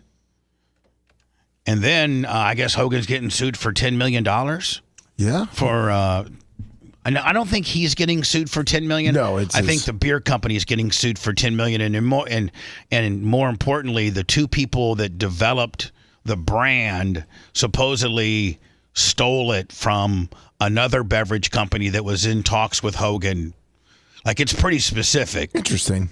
Yeah, like I think the guy that invented Hogan's beer was working for Anheuser-Busch. He was like a major player in the Anheuser-Busch deal, and I think he quit Anheuser-Busch, and him and his buddy joined forces and had a better Hogan relationship than the Bush people, and they went off and did their own, And you got to how much more if he thinks that the project's going to be that successful, breaking off corporate and designing your own corporation when you have a relationship with Hogan that you feel that you need to have to name it after him and to have his brand. It's done pretty well for itself. It's done. It has done pretty well. I mean, you listen, Jay. You're doing well when you get sued for $10 million. Yeah, right. That's it. I mean, when you're a target, you're doing well. Right. So anyway, Lummy, Hulk Hogan, I've been reporting all along, kind of like Dan said, that he wasn't, my latest reports or my latest insight that I've gotten is that, he may live, but he might be what they called pickled. He might be kind of not the same that you're used to. If he didn't have any brain damage, then he would be on video right now saying, hey, Hulkamaniacs, drink some beer. I'm fine. Go MAGA. You know, Bubba Dubba. He's a liar anyway. I'm good as that, Yeah, he'd retort it, and he can't. He would. Because he's pickled. Hulk Hogan's wife, Sky Daniels. Allegedly. We're good. We're good. Don't stop that. Whatever, dude. You can't answer. We can't answer these allegations because he's incapable of it. It's right. He's incapable. Okay, so he's not pickled. He's incapable. So he's strictly our opinion from our various sources. That's our opinion. And Dan's a doctor, so you can you can gauge his opinion accordingly. I'm a stupid radio personality, and I say X, but you know what? Dan's equals Y because he obviously, If he had no brain damage or no neurological damage, he'd be up talking right now and telling everyone how fine he is. So wait till you hear his procedure. Anyway, Hulk Hogan's wife, Sky Daniel Hogan, has taken to Instagram to provide a health update on the WWE Hall of Famer and to debunk recent rumors about his condition, which was started by radio personality Bubba the Love Sponge. At least I get credit for it. Yeah, exactly. Thank you. And you guys will all see that I'm right. What's going to happen then? A month from now, or 2 months from now, or 6 months from now, or maybe never. Maybe you never hear from Hulk Hogan again. No, that can't happen. Maybe if he's that far. I mean, Dan, if he's Terry Schiavo, Terry Schiavo. Oh. She stated clearly, no, he's definitely not in a coma. I just want everybody to listen to her words. His heart is strong, and there was never any lack of oxygen to his brain. Okay. None of these rumors are true, she added. That there are no need for drama or to panic some people that are trying to stir up. Sky explained that Hogan's actually recovering from now, Dan, this is what you might be able to, articulate as to where this could potentially be a problem or not. He's supposedly recovering from a major known anterior, Dan, you read it. ACDF. Anterior cervical discectomy and fusion. It's an anterior approach to a neck fusion, which she described as an intense surgery with a long and layered healing process. The recovery involves his spine, his vocal cords, and complications from tubes used during surgery. Okay, so they're admitting to a complication. Right, and admitting to he probably can't talk, including speech. Pity had this surgery. And then, well, if he works out like Pity, he's fine then. Well, Pity had a bi-level. This is supposedly 4 levels, but I mean, one of the known complications is they go in from the front, like or under your like trachea, or above your trachea, and they have to push your vocal cords aside to get to the actual surgical site. So here's the thing that leads me, Dan, that might be even a little more grave than the Johnny Rah-Rah stuff that she said, is because she says this: he's healing, and we're taking it one day at a time with love, strength, and patience. That statement's more... That's not what Pity's family said about him after his neck surgery. We never said we're taking it one day at a time. How long was his recovery? It was a long recovery, but it was. No, like out of the he was hospital. out of the hospital the next day. Yeah. The next day. This guy's been in the hospital for how long now? It's been since 8 weeks, 6 weeks. I mean, when did Google when did Hulk Hogan get admitted into the? Maybe I can ask the old girl. You know what I'm saying? Yes. Hey, Alexa. Alexa, good morning. Good morning. Okay. Hey, look. Up in the sky. It's Metropolis's own superhero, Superman. Hey, Alexa, shut up about that nonsense. Hey, Alexa, when did Hulk Hogan go to the hospital? From thesun.com. Hulk Hogan checked himself into a Tampa area hospital in 2010 to address his injured back, which was mainly caused by years of wear and tear inside the ring. By the way, with Alexa Plus, you can just tell me when you want your lights to automatically turn on each day. No. Would you like to upgrade now? No. Just be quiet. Thanks. You're dumb. So it's selling a movie and then upselling another service? Alexa, you suck. Yeah, Alexa. May 28th. Way to be a Sorry, whore. what did you say? I said you're a whore for business. My God, you got me on the front side, you got me on the back side. Jesus Christ, bitch, what the fuck? Whoa. Whoa. Did you have to catch himself? Yeah. Oh, my God. Just double dumped right there. I've never heard that. May 14th is when he went for his neck put this fusion down procedure. in the book. Put So it in 2 months. The Trapper Keeper. 2 months. Wow. When did this happen? So 2 months, yeah. 2 months, Bubba. That's a long recovery without some kind of neurological I'm just injury. saying. So God, it really caught me by. I mean, it caught me. I was so taken back by how long it was. My eyes rolled in the back of the head. I totally lost consciousness. That's how much it's affecting my life. But it said, and on May 15th, it said he was recovering well and he was already back to work by Thursday. Hold on, May 15th. Well, May 14th when the surgery happened. Okay, so May 4th. So, yeah, he's been in 2 months. Yeah. Exactly 60 days. And, Dan, nobody's in the hospital.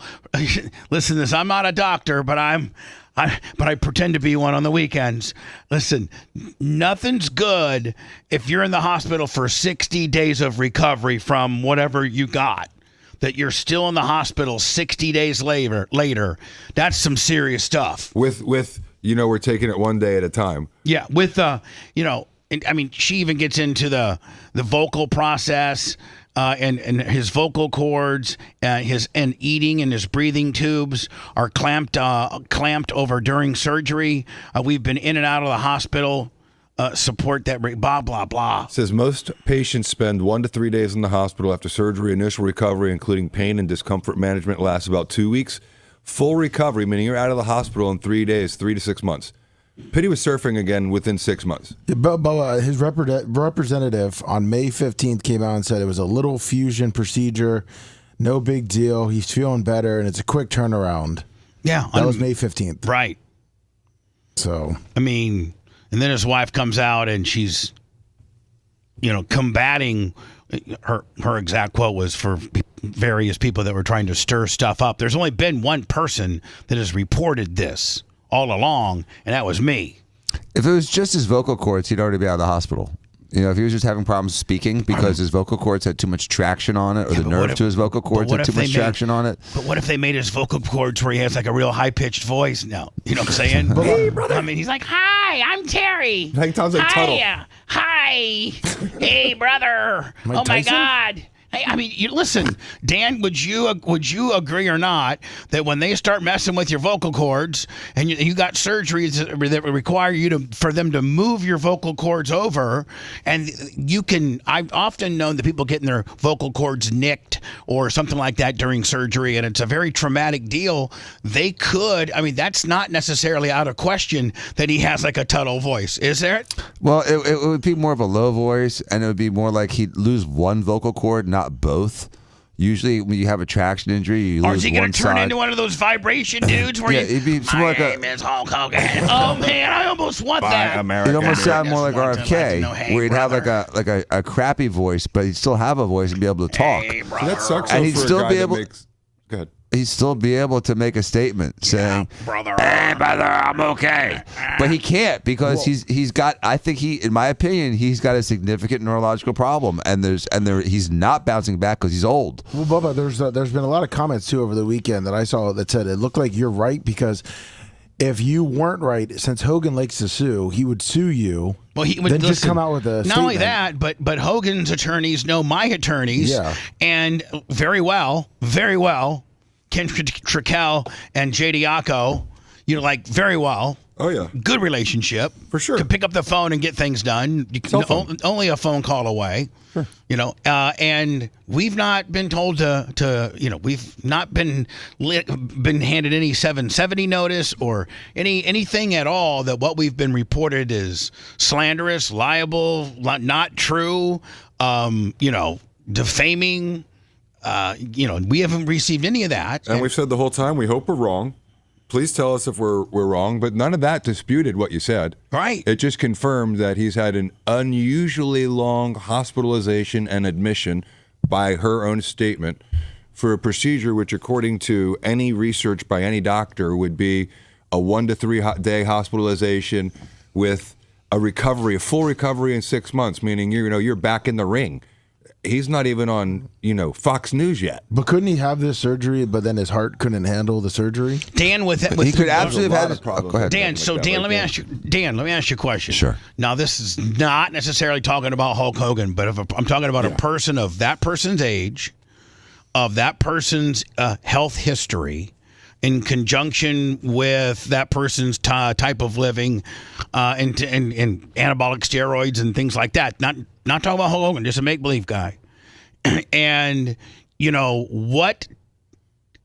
how many different complications could that person be facing when having this already complicated surgery by healthy people standards?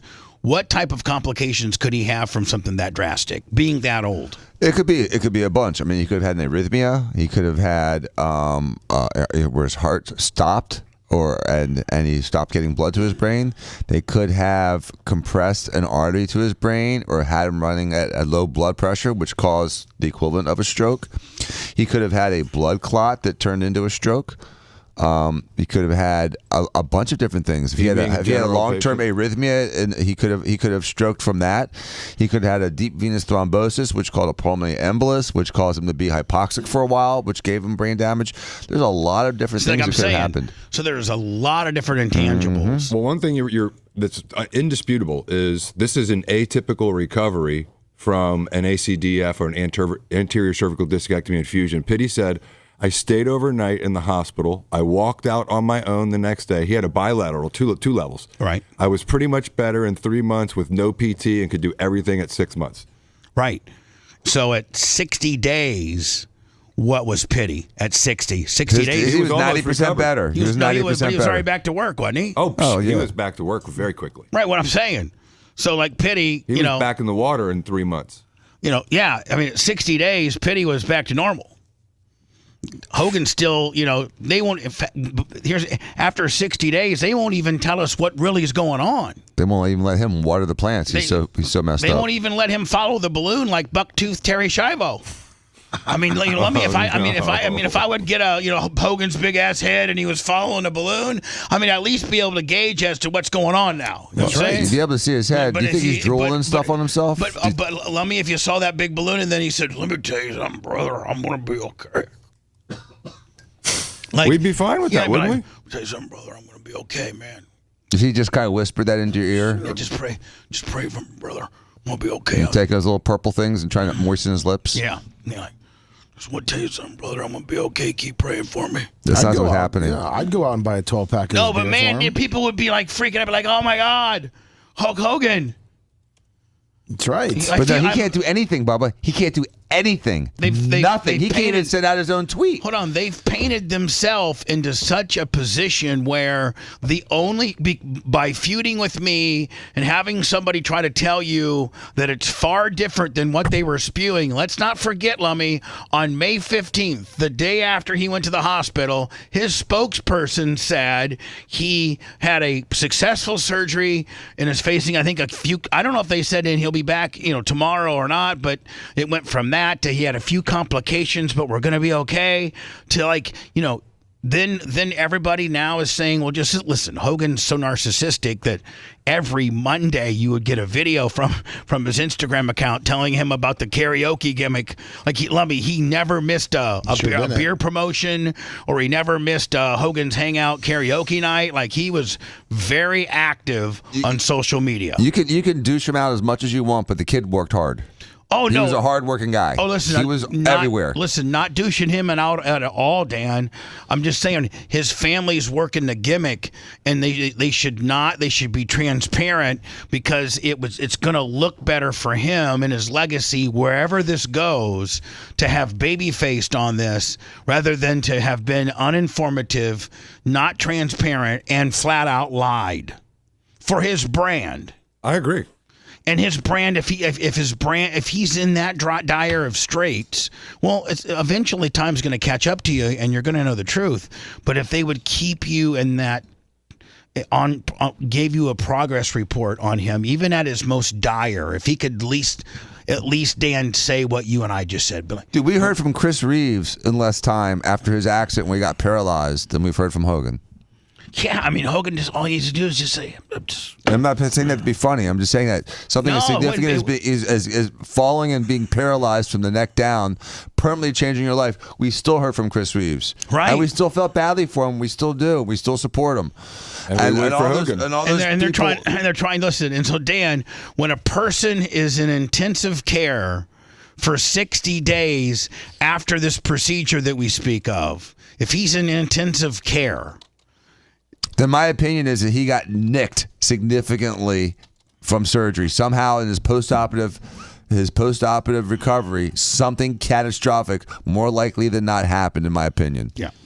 And they just... And he's pickled. And they just, in your opinion, and they just got to, I don't know when they ever own it. Like, what they should have done, Bubba, maybe they never own it, Dan. Well, you're saying eventually it's going to catch them. They should have done this like the Tylenol when all those deaths happened. There's two ways to handle a catastrophe, a public relations catastrophe. You can either embrace it and admit to it immediately and try to deal with it, or you can try to hide it. But this isn't him touching a kid. This is an act. This is a bad thing. This is a marketing thing for him, and he could certainly have said, Hogan had a surgery. He's had a very difficult recovery, and we want everyone to pray for him and pray for his family, and we're hoping for a speedy recovery. That would be better than trying to hide the ball. Yeah. And one day having it come out to fruition. We're already 60 days out, 90 days out, 100 days. I mean, it's in my opinion, you handle it the other way. You try to get ahead of it and maybe get some prayers and get some people to think for you. And get some sympathy. I mean, people are going to support and rally the brand if they know you're barely hanging on. But everyone will be praying for him. He'd have 1 billion people in the world praying for him. Yeah. I know. And the money that brings with it. Phew. A lot. Hello. Good morning, Bubba. Steve in Columbia. Hey, Steve. What's up, buddy? Hey, I was watching the Cup race this weekend, and Ricky Stenhouse had Great American Beer on his car, and they didn't get a word of pop because no Hogan. Mm-hmm. Oh, you mean, so they didn't get one mention at all? No, not a thing. They had a big promotion with the car and doings at the track and everything, but no superstar to put him over. Yeah. So I'm just saying, he was probably scheduled to be there. That was one of his huge appearances that he missed. He's going to potentially miss the grand opening and the grand of his new wrestling federation, which I think, Lemmy, is the first couple days of August in Cleveland. he was going to be there for that. Yes, he was. Maybe he still can. I don't know. But he missed a big July 4th promotion he had in locally here in Tampa. He missed that and sent Nick and Jimmy Hart. And he missed the big NASCAR opportunity, like you said, this past weekend. So, I mean, what's going on? At the end of the day, for lack of a better term, the jig's up. That's right. There's problems in our camp, and we need to tell you about them. Anyway, buddy, I appreciate it. Thank you. Thank you, Bubba. But maybe, Dan, maybe we're wrong. Maybe, 3 months from now, he comes back and he's normal. And he's say it's not a brain damage, Dan, and just it's a vocal cord recovery. Can you recover from a vocal cord injury? With some therapy, sometimes it will come back if it's just a traction injury, if it wasn't completely cut. But still, he'd be able to talk. He'd be able to do his own tweets. He'd be able to function. He'd have full brain capacity, and we're not seeing any kind of communication directly from him. Wouldn't be stepped down hospital. So after it'd be nothing like that. It'd just be raspy voice. He'd sound like RFK. That's when Dan says, you see no direct communication. That's the biggest thing from him. Would that tend to be a brain situation? That certainly does, Bubba. If you can't get a direct communication from an individual that has been not afraid of the media for the last 40 years. No, hold on, I better you. That has 15.5 million social media. Right. That's how big. Waiting for his next words. Right. And he can't produce them. Then the intellectual evolution would tell you that a person that cannot respond can't respond. Right. A person that doesn't respond can't respond. This is the kind of thing that the 25th Amendment, we talked about, the people invoking the 25th Amendment against the president. If they did that, all the president has to do is make a handwritten note and says, "I'm fine, guys. I'm back in office." Hogan allegedly can't do that right now. Right. He can't even put a handwritten note and says, "I'm okay." Even if they would have been able to get Biden's people to testify that he was full-blown cuckoo for Cocoa Puffs. Right. If they did the 25th Amendment on him. Even if they tried, all Joe had to do was write, "I'm okay." I'm back. I'm back. I'm back. So nothing to see here, buddy. Right. And Hogan can't do that right now. He cannot answer. He cannot even produce his own tweet, let alone a handwritten note saying, "I'm okay." This is the $10 million lawsuit. It's just stolen recipes. Well, yeah. Shame there's no anchovies in it. I don't know. It was one executive left one company, and they were negotiating with Hogan, and he took him and his buddy and formed their new company, and then they got Hogan because they were better bestest as friends and the whole 9 yards. And you know what? Hogan has nothing to do with it. Although it could hurt the brand, it could maybe shut the brand down, which I'm sure would hurt Hogan because Hogan didn't have any. I would say that Hogan didn't have any upside money into it. Right, Dan? I mean, he would. I don't think he would have to, jeopardize any capital on the IPO or. But he sure did put his work in though, trying to promote it. He I did. mean, he worked his ass off promoting it. I think I was told, he owned like 51% of the company for that. Wow. And he did his part and didn't have to put a dime in. He did his part. And so now he's in breach. But now, I mean, allegedly. Hello. Jesus. Hello. Hey guys, this is Chris from Spring Hill. Hey, correct me if I'm wrong. Isn't this what Joan Rivers died from? Was nick of her vocal cords during a procedure? I think you will have to look into it, but I think you're right. It was definitely complications from an elective plastic surgery, I believe. It was more than just a nicked vocal cord. Yeah. She hemorrhaged, I believe. It said that she had a cardiac arrest. Yeah. So she had a heart attack on the table. That's what it's saying. All right, bud. Yep. So nope. All right. See you later. Oh, sorry. See you. I gotta tell you, I think there's an Epstein file. I really do, man. I think that this is not a good look. Just all the attention that this is getting. I don't think it's a good look. I don't think it's a good look for Bondi. I don't think it's a good look for the president. I don't think it's a good look for anybody in this whole Epstein deal because I do feel like they're screwing around on us. I mean, Dan Bonagino, the executive, the second in charge of the FBI, Lummy, he hasn't came back to work since. Yeah, he's pretty upset about it. He's pretty pissed off about it. So when you got second in charge at the FBI that is so mad about how you publicly handled the information that they vetted and researched and found, and we're the researchers and arresters and developments. You're the prosecutorial arm of our division, so we hand it off to you, and you lay the charges to them, and we start the process. Right? That's how it goes. Yeah. Well, the FBI's, full hot that they send it up to the DOJ, and now the DOJ and the executive wing are covering it up. That makes the FBI guys mad as hell, especially when it potentially is a cover-up.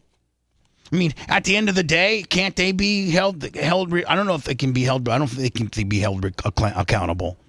The people that investigate. Can I ask a question? Because, I'm confused by this whole thing. Part of me thinks this is another one of those media made-up, controversies because... Oh, no, I don't think that at all. The thing is Dan Bongino came out about 3 weeks ago with Kash Patel and did an interview with Bret Baier. And in that interview, he said, I've looked at the file, and he killed himself. I can tell you that without any uncertainty. I've seen it. He killed himself. And so I don't know where this daylight comes between them. I'm not as much a conspiracy level of how he died as much as I am. I could care less how he died. I don't really necessarily have a conspiracy about that. I'll take that he killed himself. But, I do think that there might have been a list. And for some reason or another, some say it existed and some said it doesn't. Pam Bondi initially said that she had it on her desk. And then she word-gamed it, as much as we want to back Pam up. But then she word-gamed it and said, I meant that the file was on my desk. Right. I know, but it's just...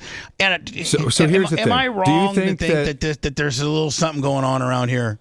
I think there's some definite government wordplay going on as to what is like Epstein had a client list versus the government had a list of potential people that may have been involved. I think that may be true. I don't know that there was an Epstein list that he had of his clients, like in his handwriting.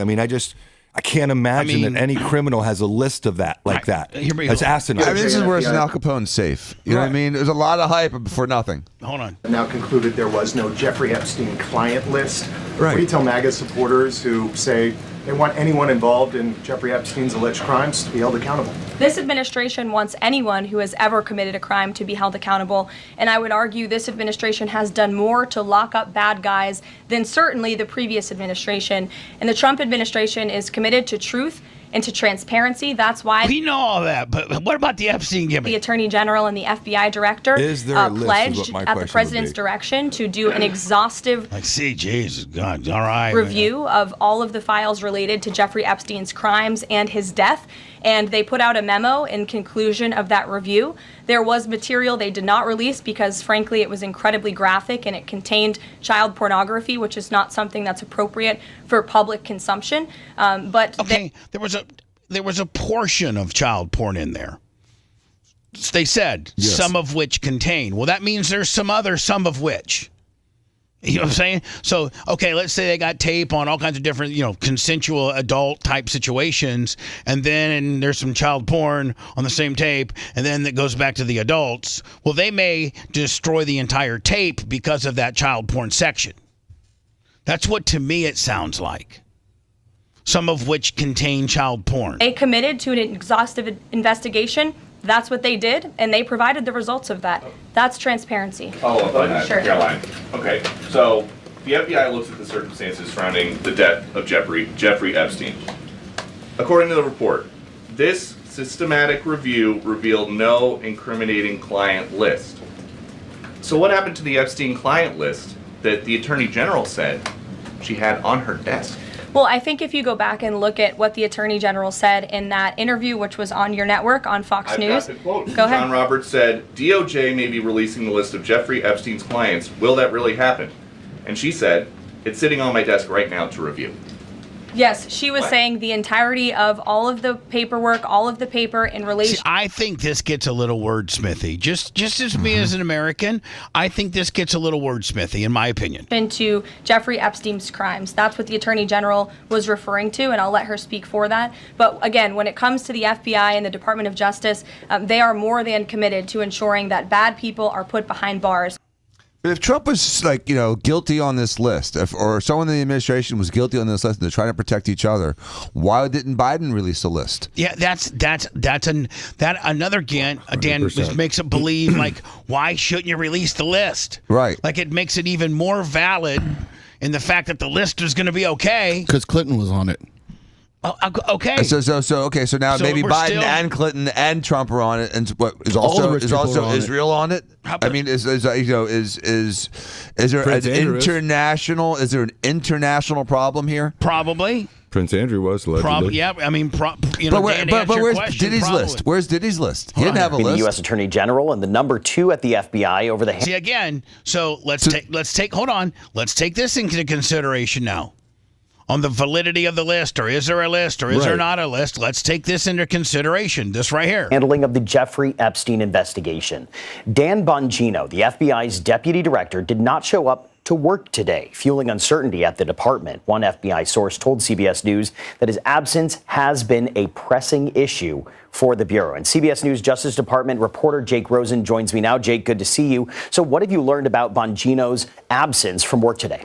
Well, that's right. This all stems from the release on Monday of a memo in which the Department of Justice and Attorney General Pam Bondi and the FBI, who's headed by Kash Patel and Dan Bongino, agreed that it is likely that the evidence of Epstein's death was related to suicide, that there was no so-called client list, which has been alleged for years by people like all three of the people I just named, Bondi, Bongino, and Patel. And in addition to that Bongino is actually considering potentially leaving his post as deputy director of the FBI, which is a day-to-day kind of overseeing the day-to-day operations of the department role, because of his frustrations from a meeting that happened this Wednesday after a blowback of about 48 hours of online criticism from whether it's MAGA influencers or just general people who didn't believe that there was no client list, and that their frustration with the Trump administration which said that they would not be putting out further information than just that video we saw of the jail cell where Epstein died. See, again, just a bunch of nonsense, right? Yep. Everybody just going crazy. Why can't you just... I mean, when you say there's a list, then you go back and say, okay, we didn't mean there was a list. We meant there was a file. Okay? Were you happy when Kash Patel was named the FBI director? Yeah, I was too. Were you happy that Pam Bondi was named as the Attorney General? Sure. Okay. Do you have any trust that those guys would I don't believe that they would conceal something. Maybe I'm naive. I know government has forever. I think they're playing word games on client list. I think there is a list that the government compiled over the years of the Epstein investigations of other potentially liable or responsible criminally guilty people. Yeah. I don't think they're going to share that list because the statutes run and because there's this overriding principle where the government doesn't release information that could potentially harm people unless they know they can prove a crime against them. Now, is that tic-tac crappy gamesmanship? Absolutely. Is there a list that Jeffrey Epstein maintained? That's what I think. I think this is just a wordsmith salad and a bunch of crap. You're right, but I don't think there's a list. I just don't think there's a list. Is there a P. Diddy list? I don't know. P. Diddy list hasn't been as anticipated or, talked about as... It was over the last 2 months. I bet you the government has a list of people who they thought were responsible, and I bet you that's what they're protecting. Mm. Oh, Pam Bondi on yet again to, I guess, warn Americans about we might have a text hack. There's that one you get for like the Sun Pass and Easy Pass. Oh, is that what she's talking about? Yeah. Well, let me make one last comment. Did you remember when they were making all the comments about Trump and the wiretapping? There was no quote wiretapping. There was actually a quote unquote wiretapping. They went back to it. they were talking about the word phrasing wiretapping, like that's so antiquated. They don't do wiretapping. I just feel They like actually went into the building and did wiretapping on that particular that's case, not my but they point. were saying they didn't. My point is, for months they talked about the wording of it, and they kept quoting wiretapping, and I just think that this client list is how they're avoiding producing whatever they have. I think it's all on the semantics, like Bubba's saying. Yeah, I just know that there's something going on. I no longer have faith in the system.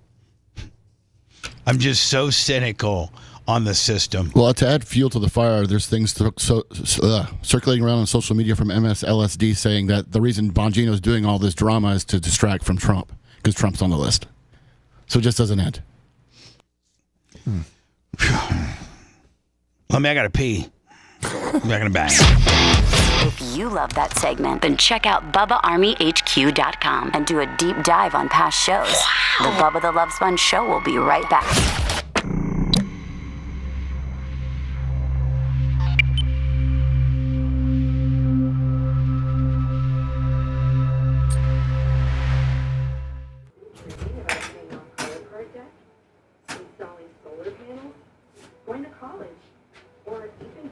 How about getting off my fucking...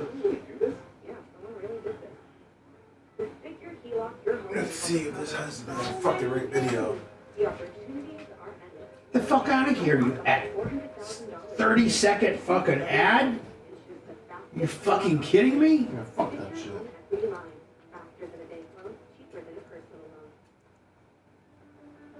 No, it's just one of these bullshits. Well, it looks like it's a totally different video now, too.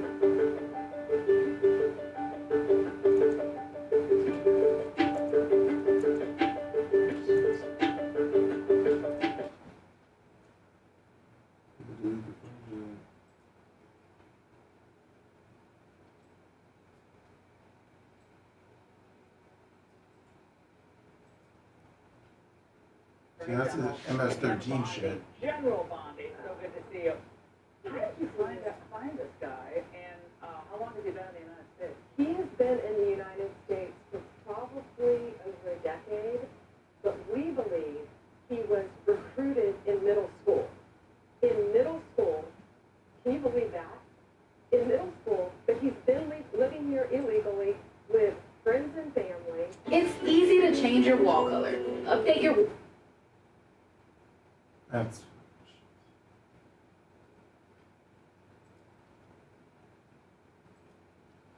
I'm fucking. I'm out of here on that. Fuck that. Trying to find a different story using your technique. What's that, lover? I was trying to find a different video for you. Using my new my technique, buddy. That's right, the Bubba technique. Search, then go to videos, and then look for the potential best-looking story from that's the newest. That's right. That's what I'm looking. Then you can get into times. I might do Alex Jones for the after show. He's fucking crying like a baby.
imagine the possibility. For the very An quiet. interesting date night Thank you. initiative, for Casey Anthony. You know, she's not dating Jose Baez. Interesting date.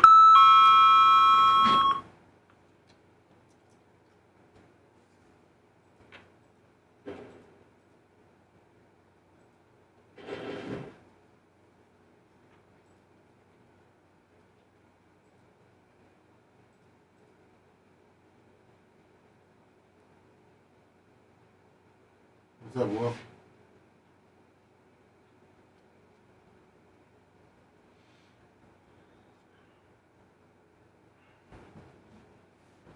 She was Felix Morales.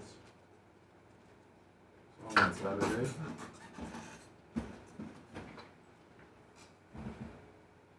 What's up, Double XL Gaming?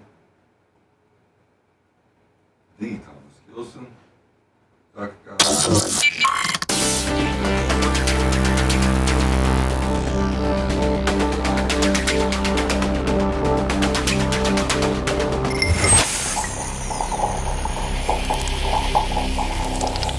Broadcasting live from the Aquabito Studios. Aquabito.com/Bubba. It's the Bubba the Love Sponge Show.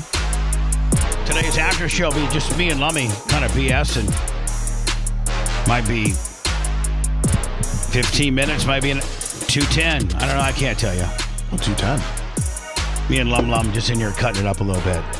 We'll probably start that about 10:30, 10:20. I don't know. Let me whenever you're ready. 10:20, 10:30 I is mean, good. the sooner we start, the better. The faster we can get out of here. All right. Sounds good.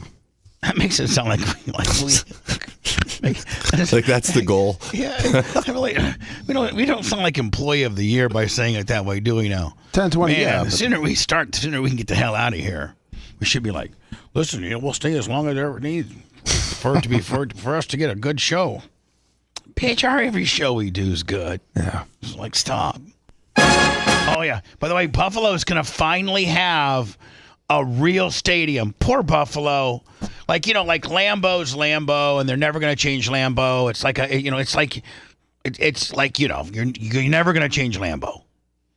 But it was like one of the last cities that really has so much snow and weather and coldness. Buffalo is about one of the coldest NFL cities there is, and most Minneapolis and Detroit and all the domes. Yeah, everyone up north pretty much has a dome. Yeah, pretty much has a dome. Except Seattle, that doesn't count. And but it looks like Buffalo's not going to be a dome. They're going to keep it outside. I mean, or is it going to be a dome?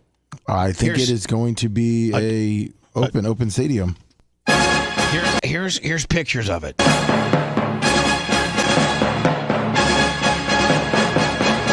Is it going to be like a Dallas Cowboy old Texas Stadium gimmick?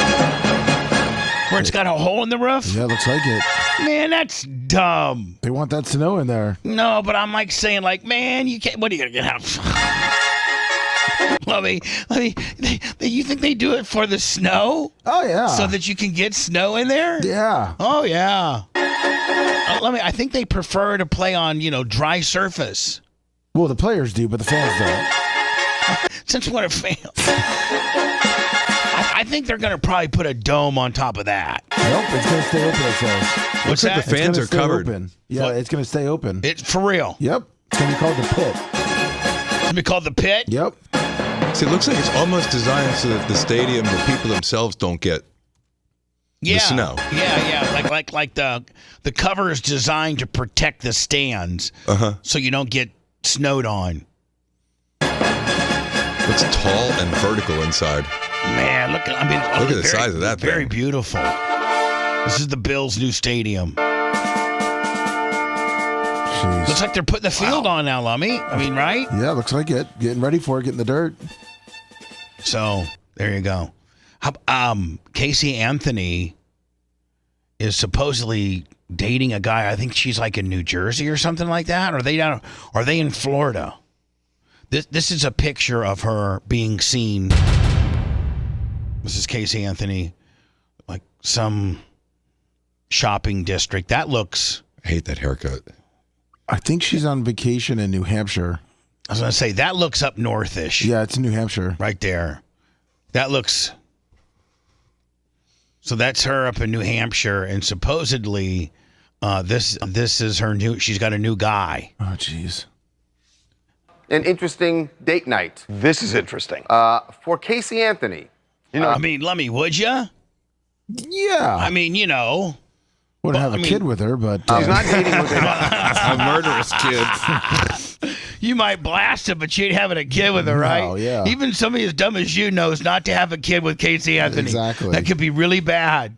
No, not dating Jose Baez. We just wanted to show you that was the image of her from her trial. But Casey Anthony has spent some time. Jay, I'm right. I hate that. I hate that hairdo on her.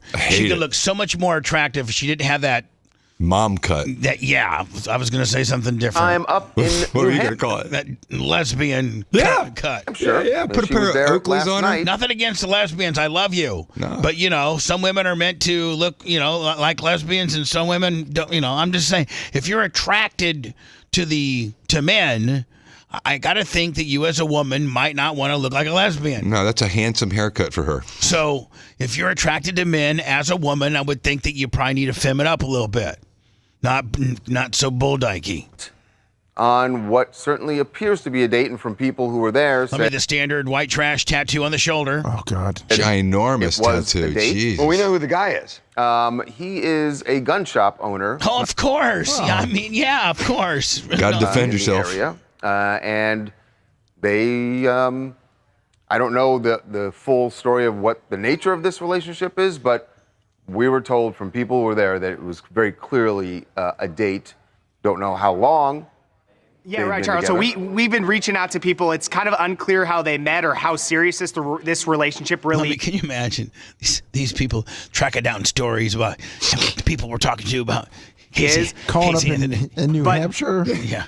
Basically, what we were to told the from people at waitress the in the New restaurant, Hampshire diner. Yeah. Were there. They were watching the Red Sox baseball game. Very touchy-feely. Both had sandwiches. The interesting takeaway from me is, first of all, I don't know if we've seen her with that bob haircut. So we know something about him. It's interesting that the New York Times did a profile on him, not over this, but before the election. And he's kind of conflicted. He's a Second Amendment guy who also believes in women's reproductive rights. Mm-hmm. Me too.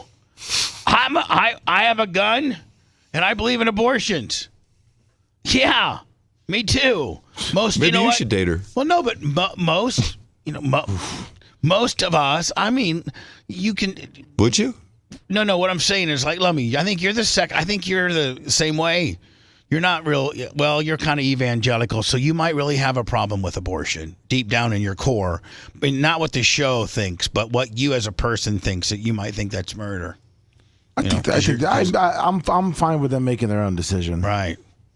Whereas I just think, kill them all. No, no, not kill them all, but a woman should have the right to, get rid of that baby up until a week or two before what's it called? Viability. Viability. So 21, 22. I'm a 21 or 22 weeker.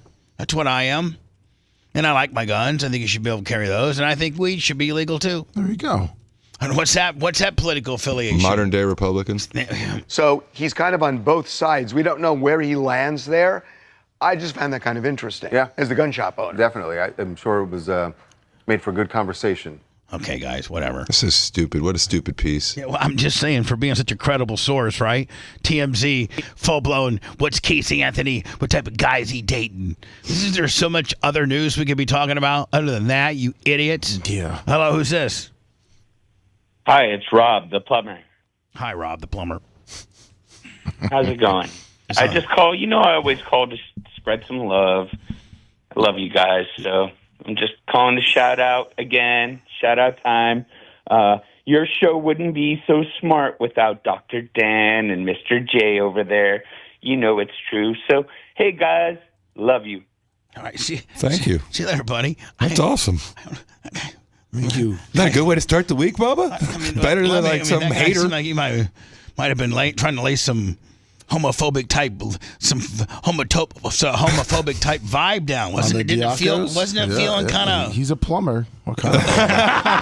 If you want 24/7 on-demand Bubba and the crew, go to BubbaArmyHQ.com right now. The Bubba the Love Sponge show will be back after this.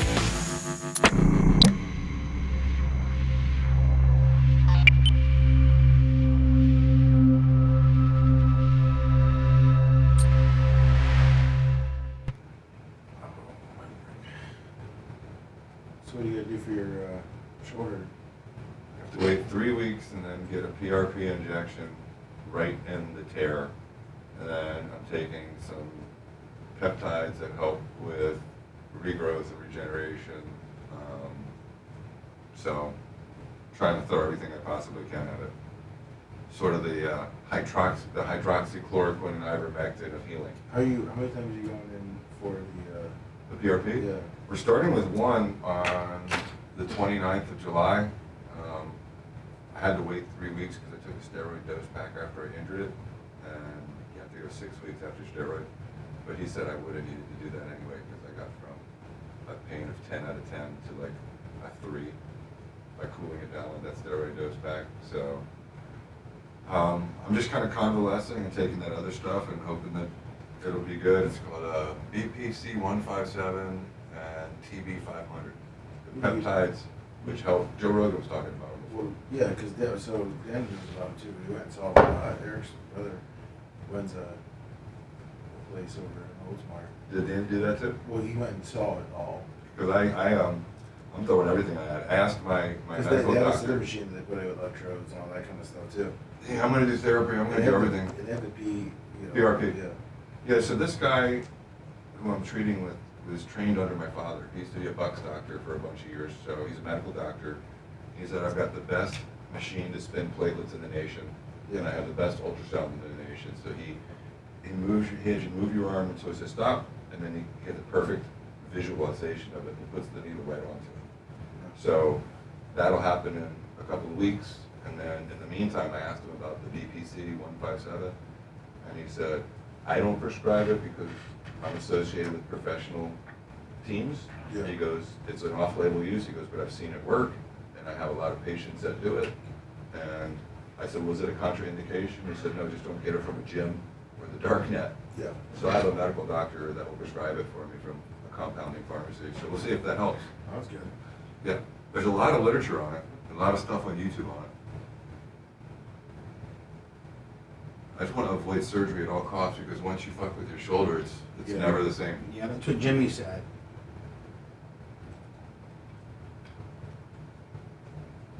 And mine was a direct hit. Like I hit on my elbow like this, and it literally pushed right up, like right exactly up into my supraspinatus. So it's a single tear. Which was nothing happened to your elbow? I just got a little elbow bruise. It didn't really. I mean, I think it was just like the Death Star shot. It was just perfect. What's up, Jay Bowler? Z Staten 84, 19 months. Jay Bowler 200 here.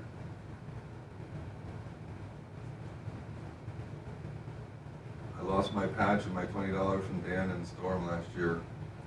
Jay Bowler.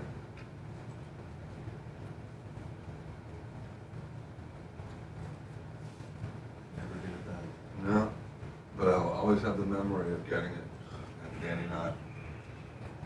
And also Scotty Skiles getting that 300. I will never ever forget that. Wasn't that incredible, Bubba? What's that? When Scotty Skiles got that 300 at bowling on our league. Oh, yeah. Twinkle toes. I will never forget. I mean, that was one of those moments you like, the whole alley came up and saw it. Did you get a 300 before? No. It was pretty fun. It was awesome. It was awesome. I mean, you've seen people bowl 300s, haven't you? Yeah.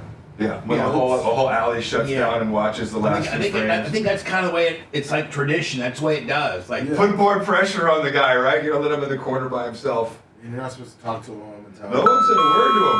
No one just watch. It's like a pitcher throwing a perfect game. Well, I mean, I think like after like five rounds or frames, after 5 or 6 frames of him straight striking is when you stop talking to him. Yeah, because you don't want to fucking, Definitely don't mention that. Here you go. You were so smart. You had the Bubba Army team with our super weights. Him and Jimmy Cleavis. We were good. You and I could suck. Me and Jay were bringing up the back end. Me and Jay bring up back end, then occasionally we fucking pull a 180 out of our ass. We're happy to get a 125, 140. Right. Woo! One time, Jay, it never happened. I mean, this is never happened again. One time, Jay.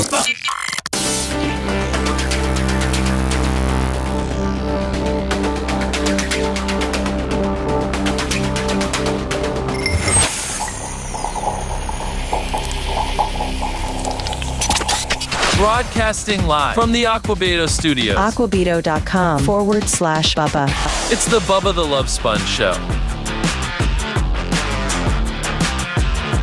We were just discussing our bowling etiquette. The Bubba Army bowling team we had.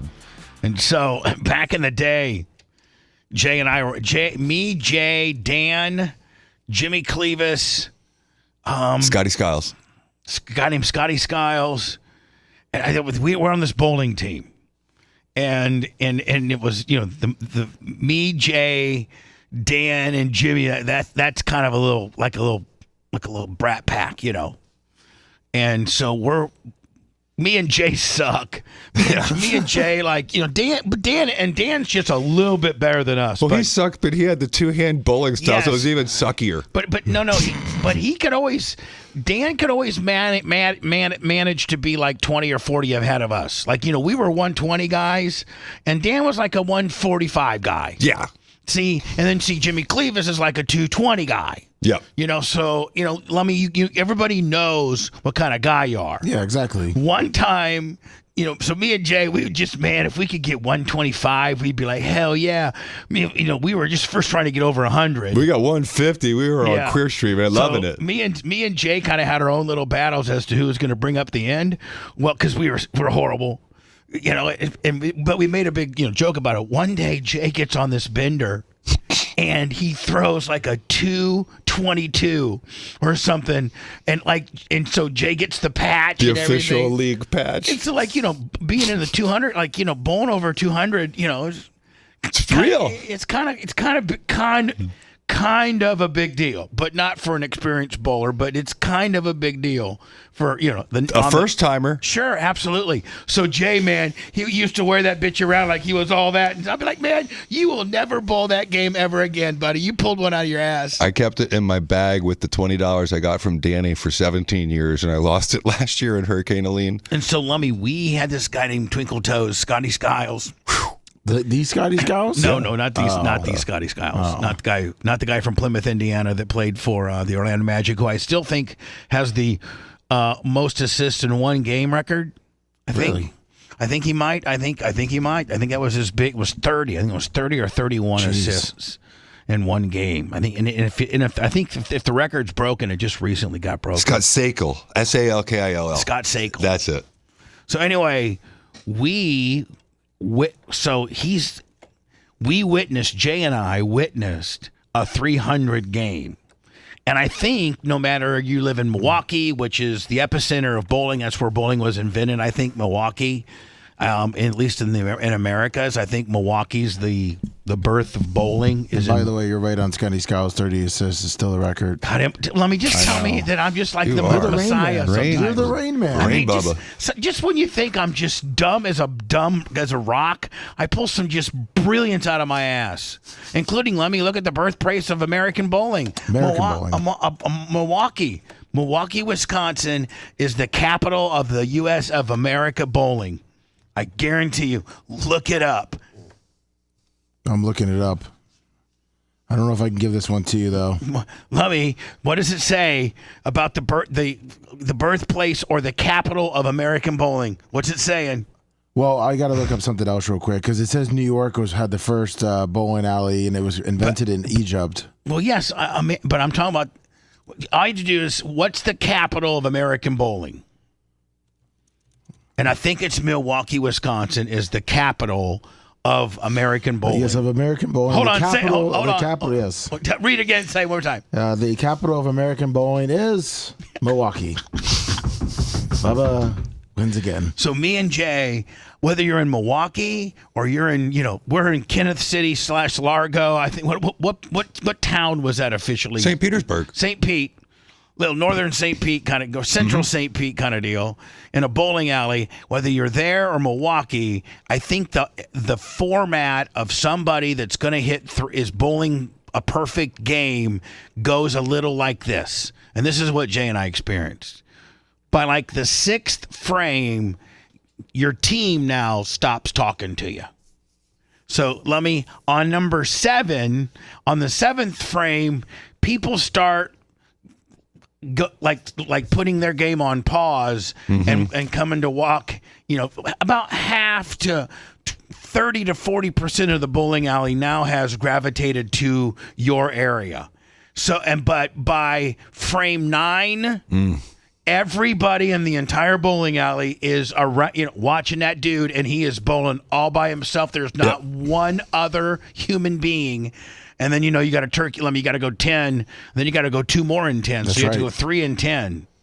So, yeah. There's And not another person throwing a ball. I had never seen anything like it. And it's one of those things like, where were you when OJ happened? I'll never forget that because I had never seen anything like it. It was one of the coolest moments ever. It was one of the. I got goosebumps to witness it. And then the alley went crazy for him because it's a big deal. Oh, they did. It went nuts for the him. place went absolutely insane. It was just the place went like you just won the lottery. It was like the U.S. Open. You know what I mean? Sinking a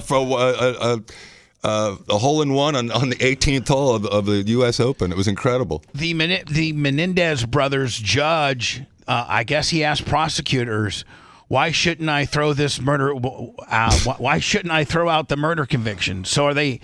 This judge, the bottom line, is not playing ball. He's not having it.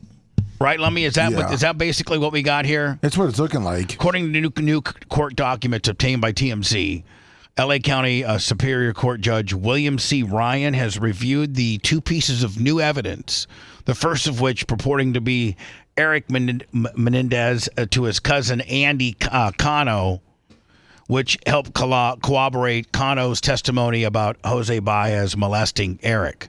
So that Jose Menendez. Yeah, remember one of the cousins afterwards, 10 years ago or something like that, wrote a letter to the court and said, indeed, he talked to his cousin about his father molesting him. They had that conversation. Basically, that's what his testimony was. And then the second piece of evidence is a guy from Menudo. Supposedly, Lummy said that he was molested by their father. But I think the judge is like, I'm going to take those 2 things in consideration, and I'm not changing my opinion. Well, he said is that what there's? The court order, I guess, is going to force the state to explain why the evidence, why they didn't have it in the trial, why it was barred from the trial about the molestation of the other people. So Andy Cohen, the cousin, and the boy band guy. So actually, Judge, the judge is for them. If you go up just one hair a little bit more up, it says, the judge says the Menendez brothers have made their case to toss the convictions, and now the prosecutors have to rebut that within 30 days or the murder convictions will be overturned. So this judge is saying, why shouldn't I throw them out? So this is a good thing for the Menendez brothers. I thought maybe they changed judges or something, but remember it was like the prosecutor changed, and the new prosecutor was that Gascon guy, that no cash bail weirdo from L.A. And then they got a new prosecutor in L.A. who's more of a law and order kind of guy, and he said, "I'm not throwing anything out. We'll leave it to the parole board and to the judge." And so it looks like it's back to the judge now. And he's looking like he's going to be cool with it. Yep. I don't know. Of course you get your ads.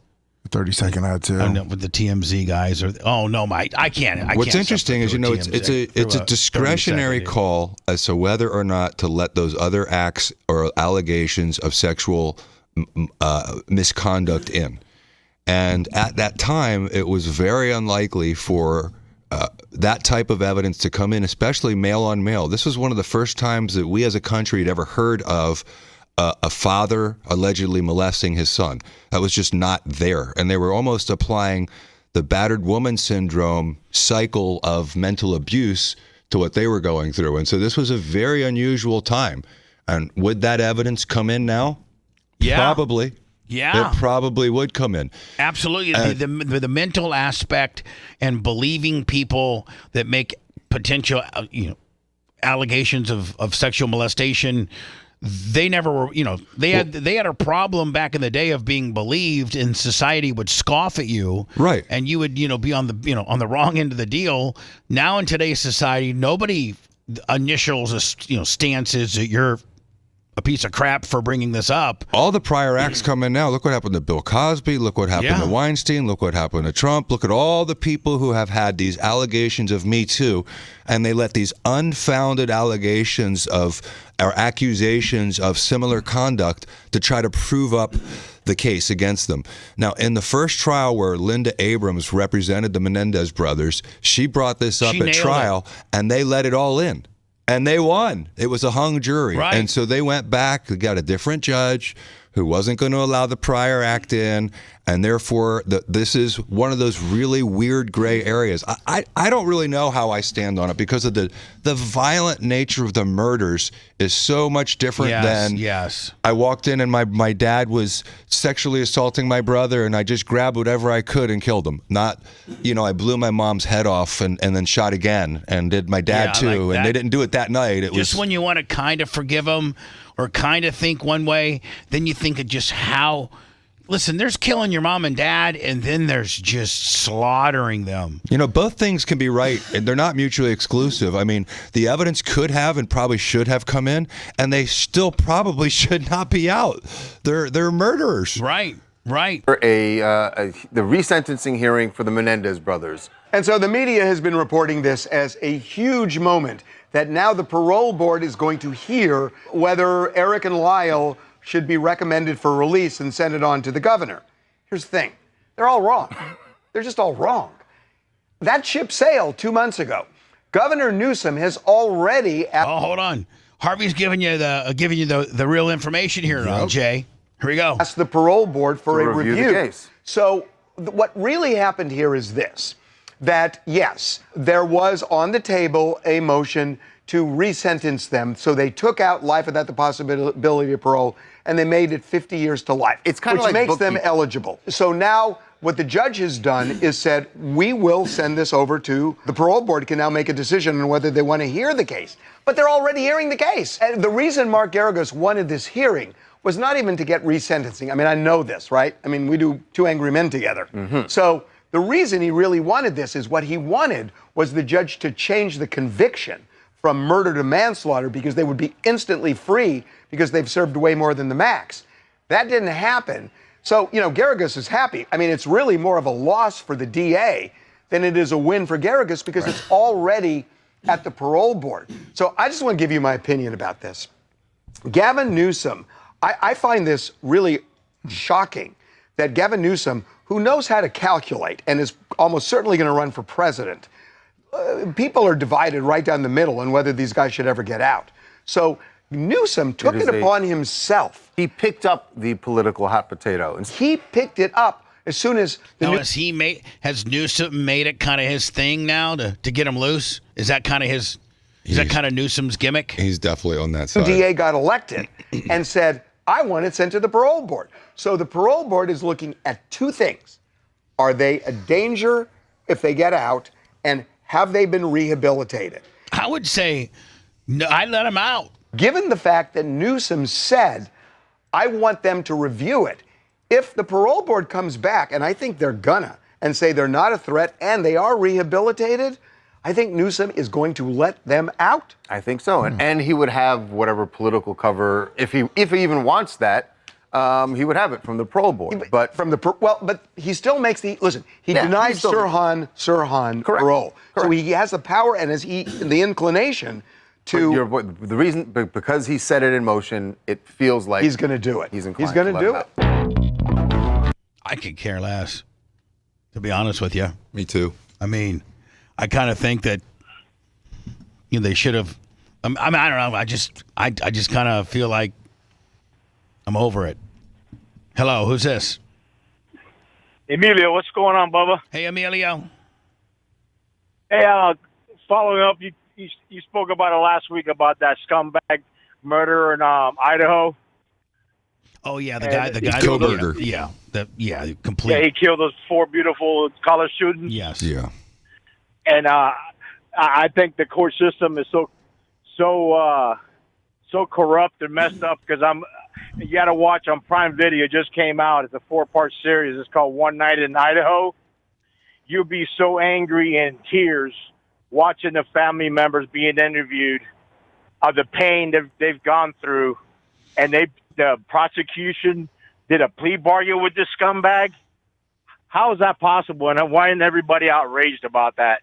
Well, I mean, I don't think they have the death penalty in Idaho. No, he was. No, they do. They took it off the table.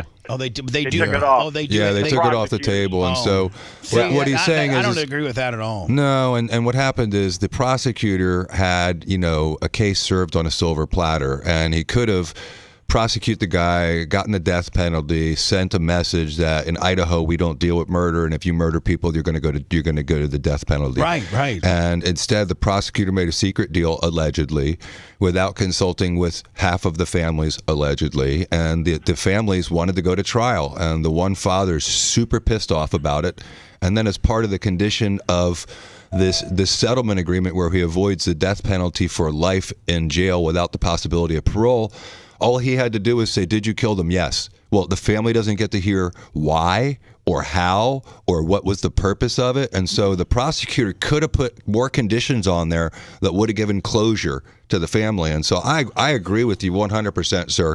I thought it was a chicken shiz deal by the prosecutor who should have had the balls to prosecute this guy and get the death penalty against him. He's a murderous, black-hearted criminal who should have been put to death. That's right. Want to listen to the show on demand and on the go? Enlist today at BubbaArmyHQ.com. Sign up and start listening. The Bubba the Love Sponge show will be back after this.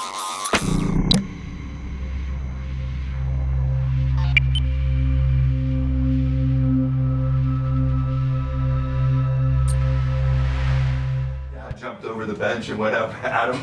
That's what happens at the sentencing. Yeah, don't they go- This will be interesting. The dad didn't go to the hearing when they agreed on the plea.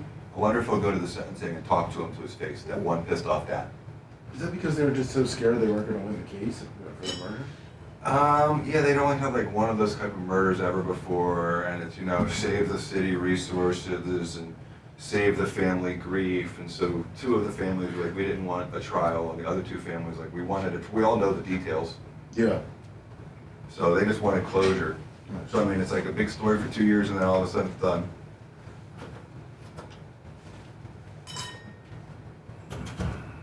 I want blood.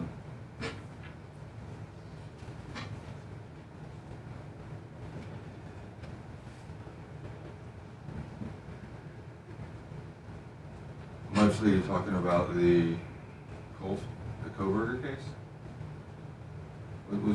I hadn't heard a ton of stuff that was wrong with it other than the defense's motions were denied, which is why they ended up settling it. The defense had a motion to try to bring in, evidence of another person, but they didn't have evidence of any other person, and that was denied.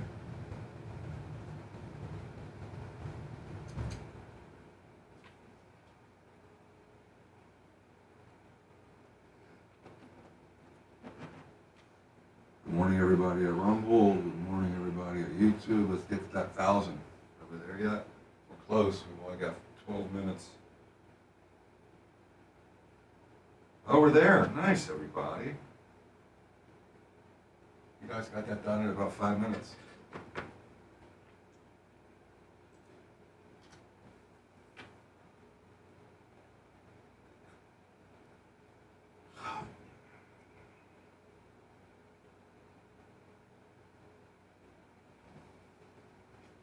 I don't know if it's a sore subject or not a sore subject, but how did Cowboy Matroni get in here? How did that happen?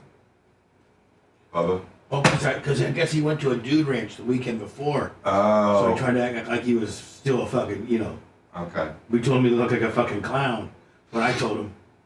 I missed the story of how he got in, and I just was like, I'm like, you look like a fucking absolute clown.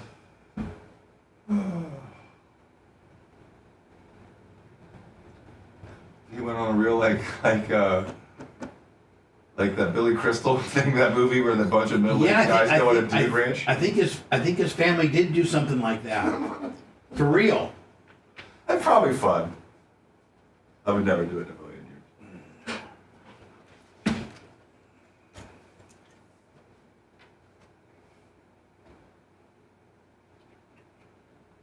Yeah, I'm interested, Mudflea.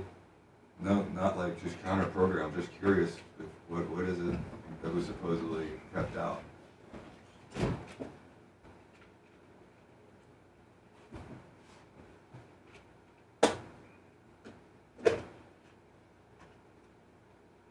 And if there's a lot more about the case than we're being told, why would he admit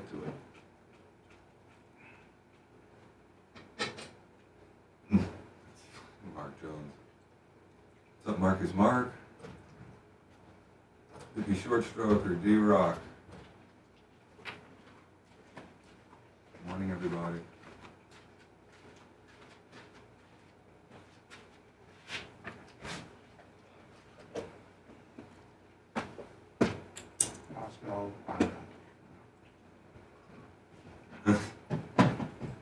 Was a fly in the mud double XL gaming. I'm trading that 1,000 by 9. We got it. I know, hit by 9. Yeah. I just didn't say anything when I hit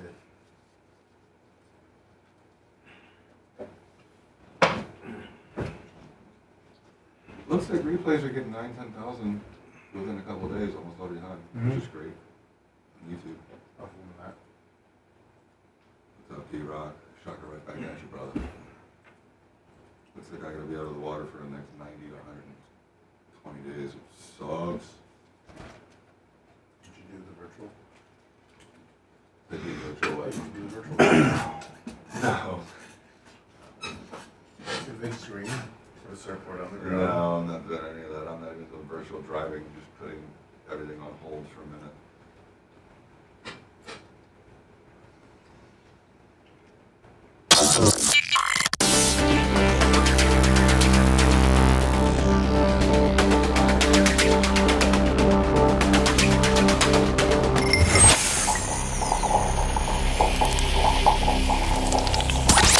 Broadcasting live from the Aquabito studios, aquabito.com/Bubba. It's the Bubba the Love Sponge Show.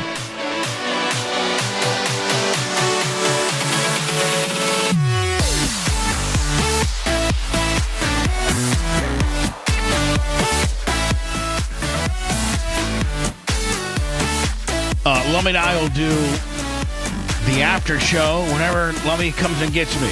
Yes, sir. You gonna be in your chair? I'm just gonna be in my chair. All right.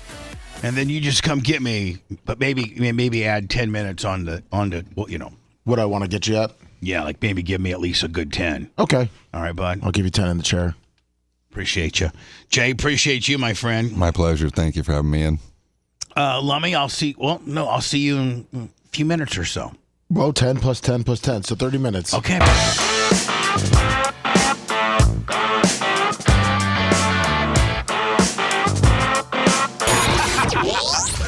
Thanks for letting me finish. You've been listening to the Bubba the Love Sponge Show, starring me, Bubba the Love Sponge, co-host and show historian, Lummit. It's Seth, co-host and president of podcasting. It's Brian Matroni, king of counter programming. If you're wiring up, it's Mini Macho. The BRN agent, Thomas Buttoned Up B. Co-host, Dr. Dan Diaco, Esquire of Council. Co-host, J. Diaco, Esquire, the Spitting Cobra of Council. Now, time for the legal disclaimer. Exactly. The Bubba the Love Sponge Show is intended solely for the enjoyment of our listening audience. Any rebroadcast, retransmission, or other use of this show without express written consent of the Bubba Radio Network is prohibited. We must dissuade him of this delusion.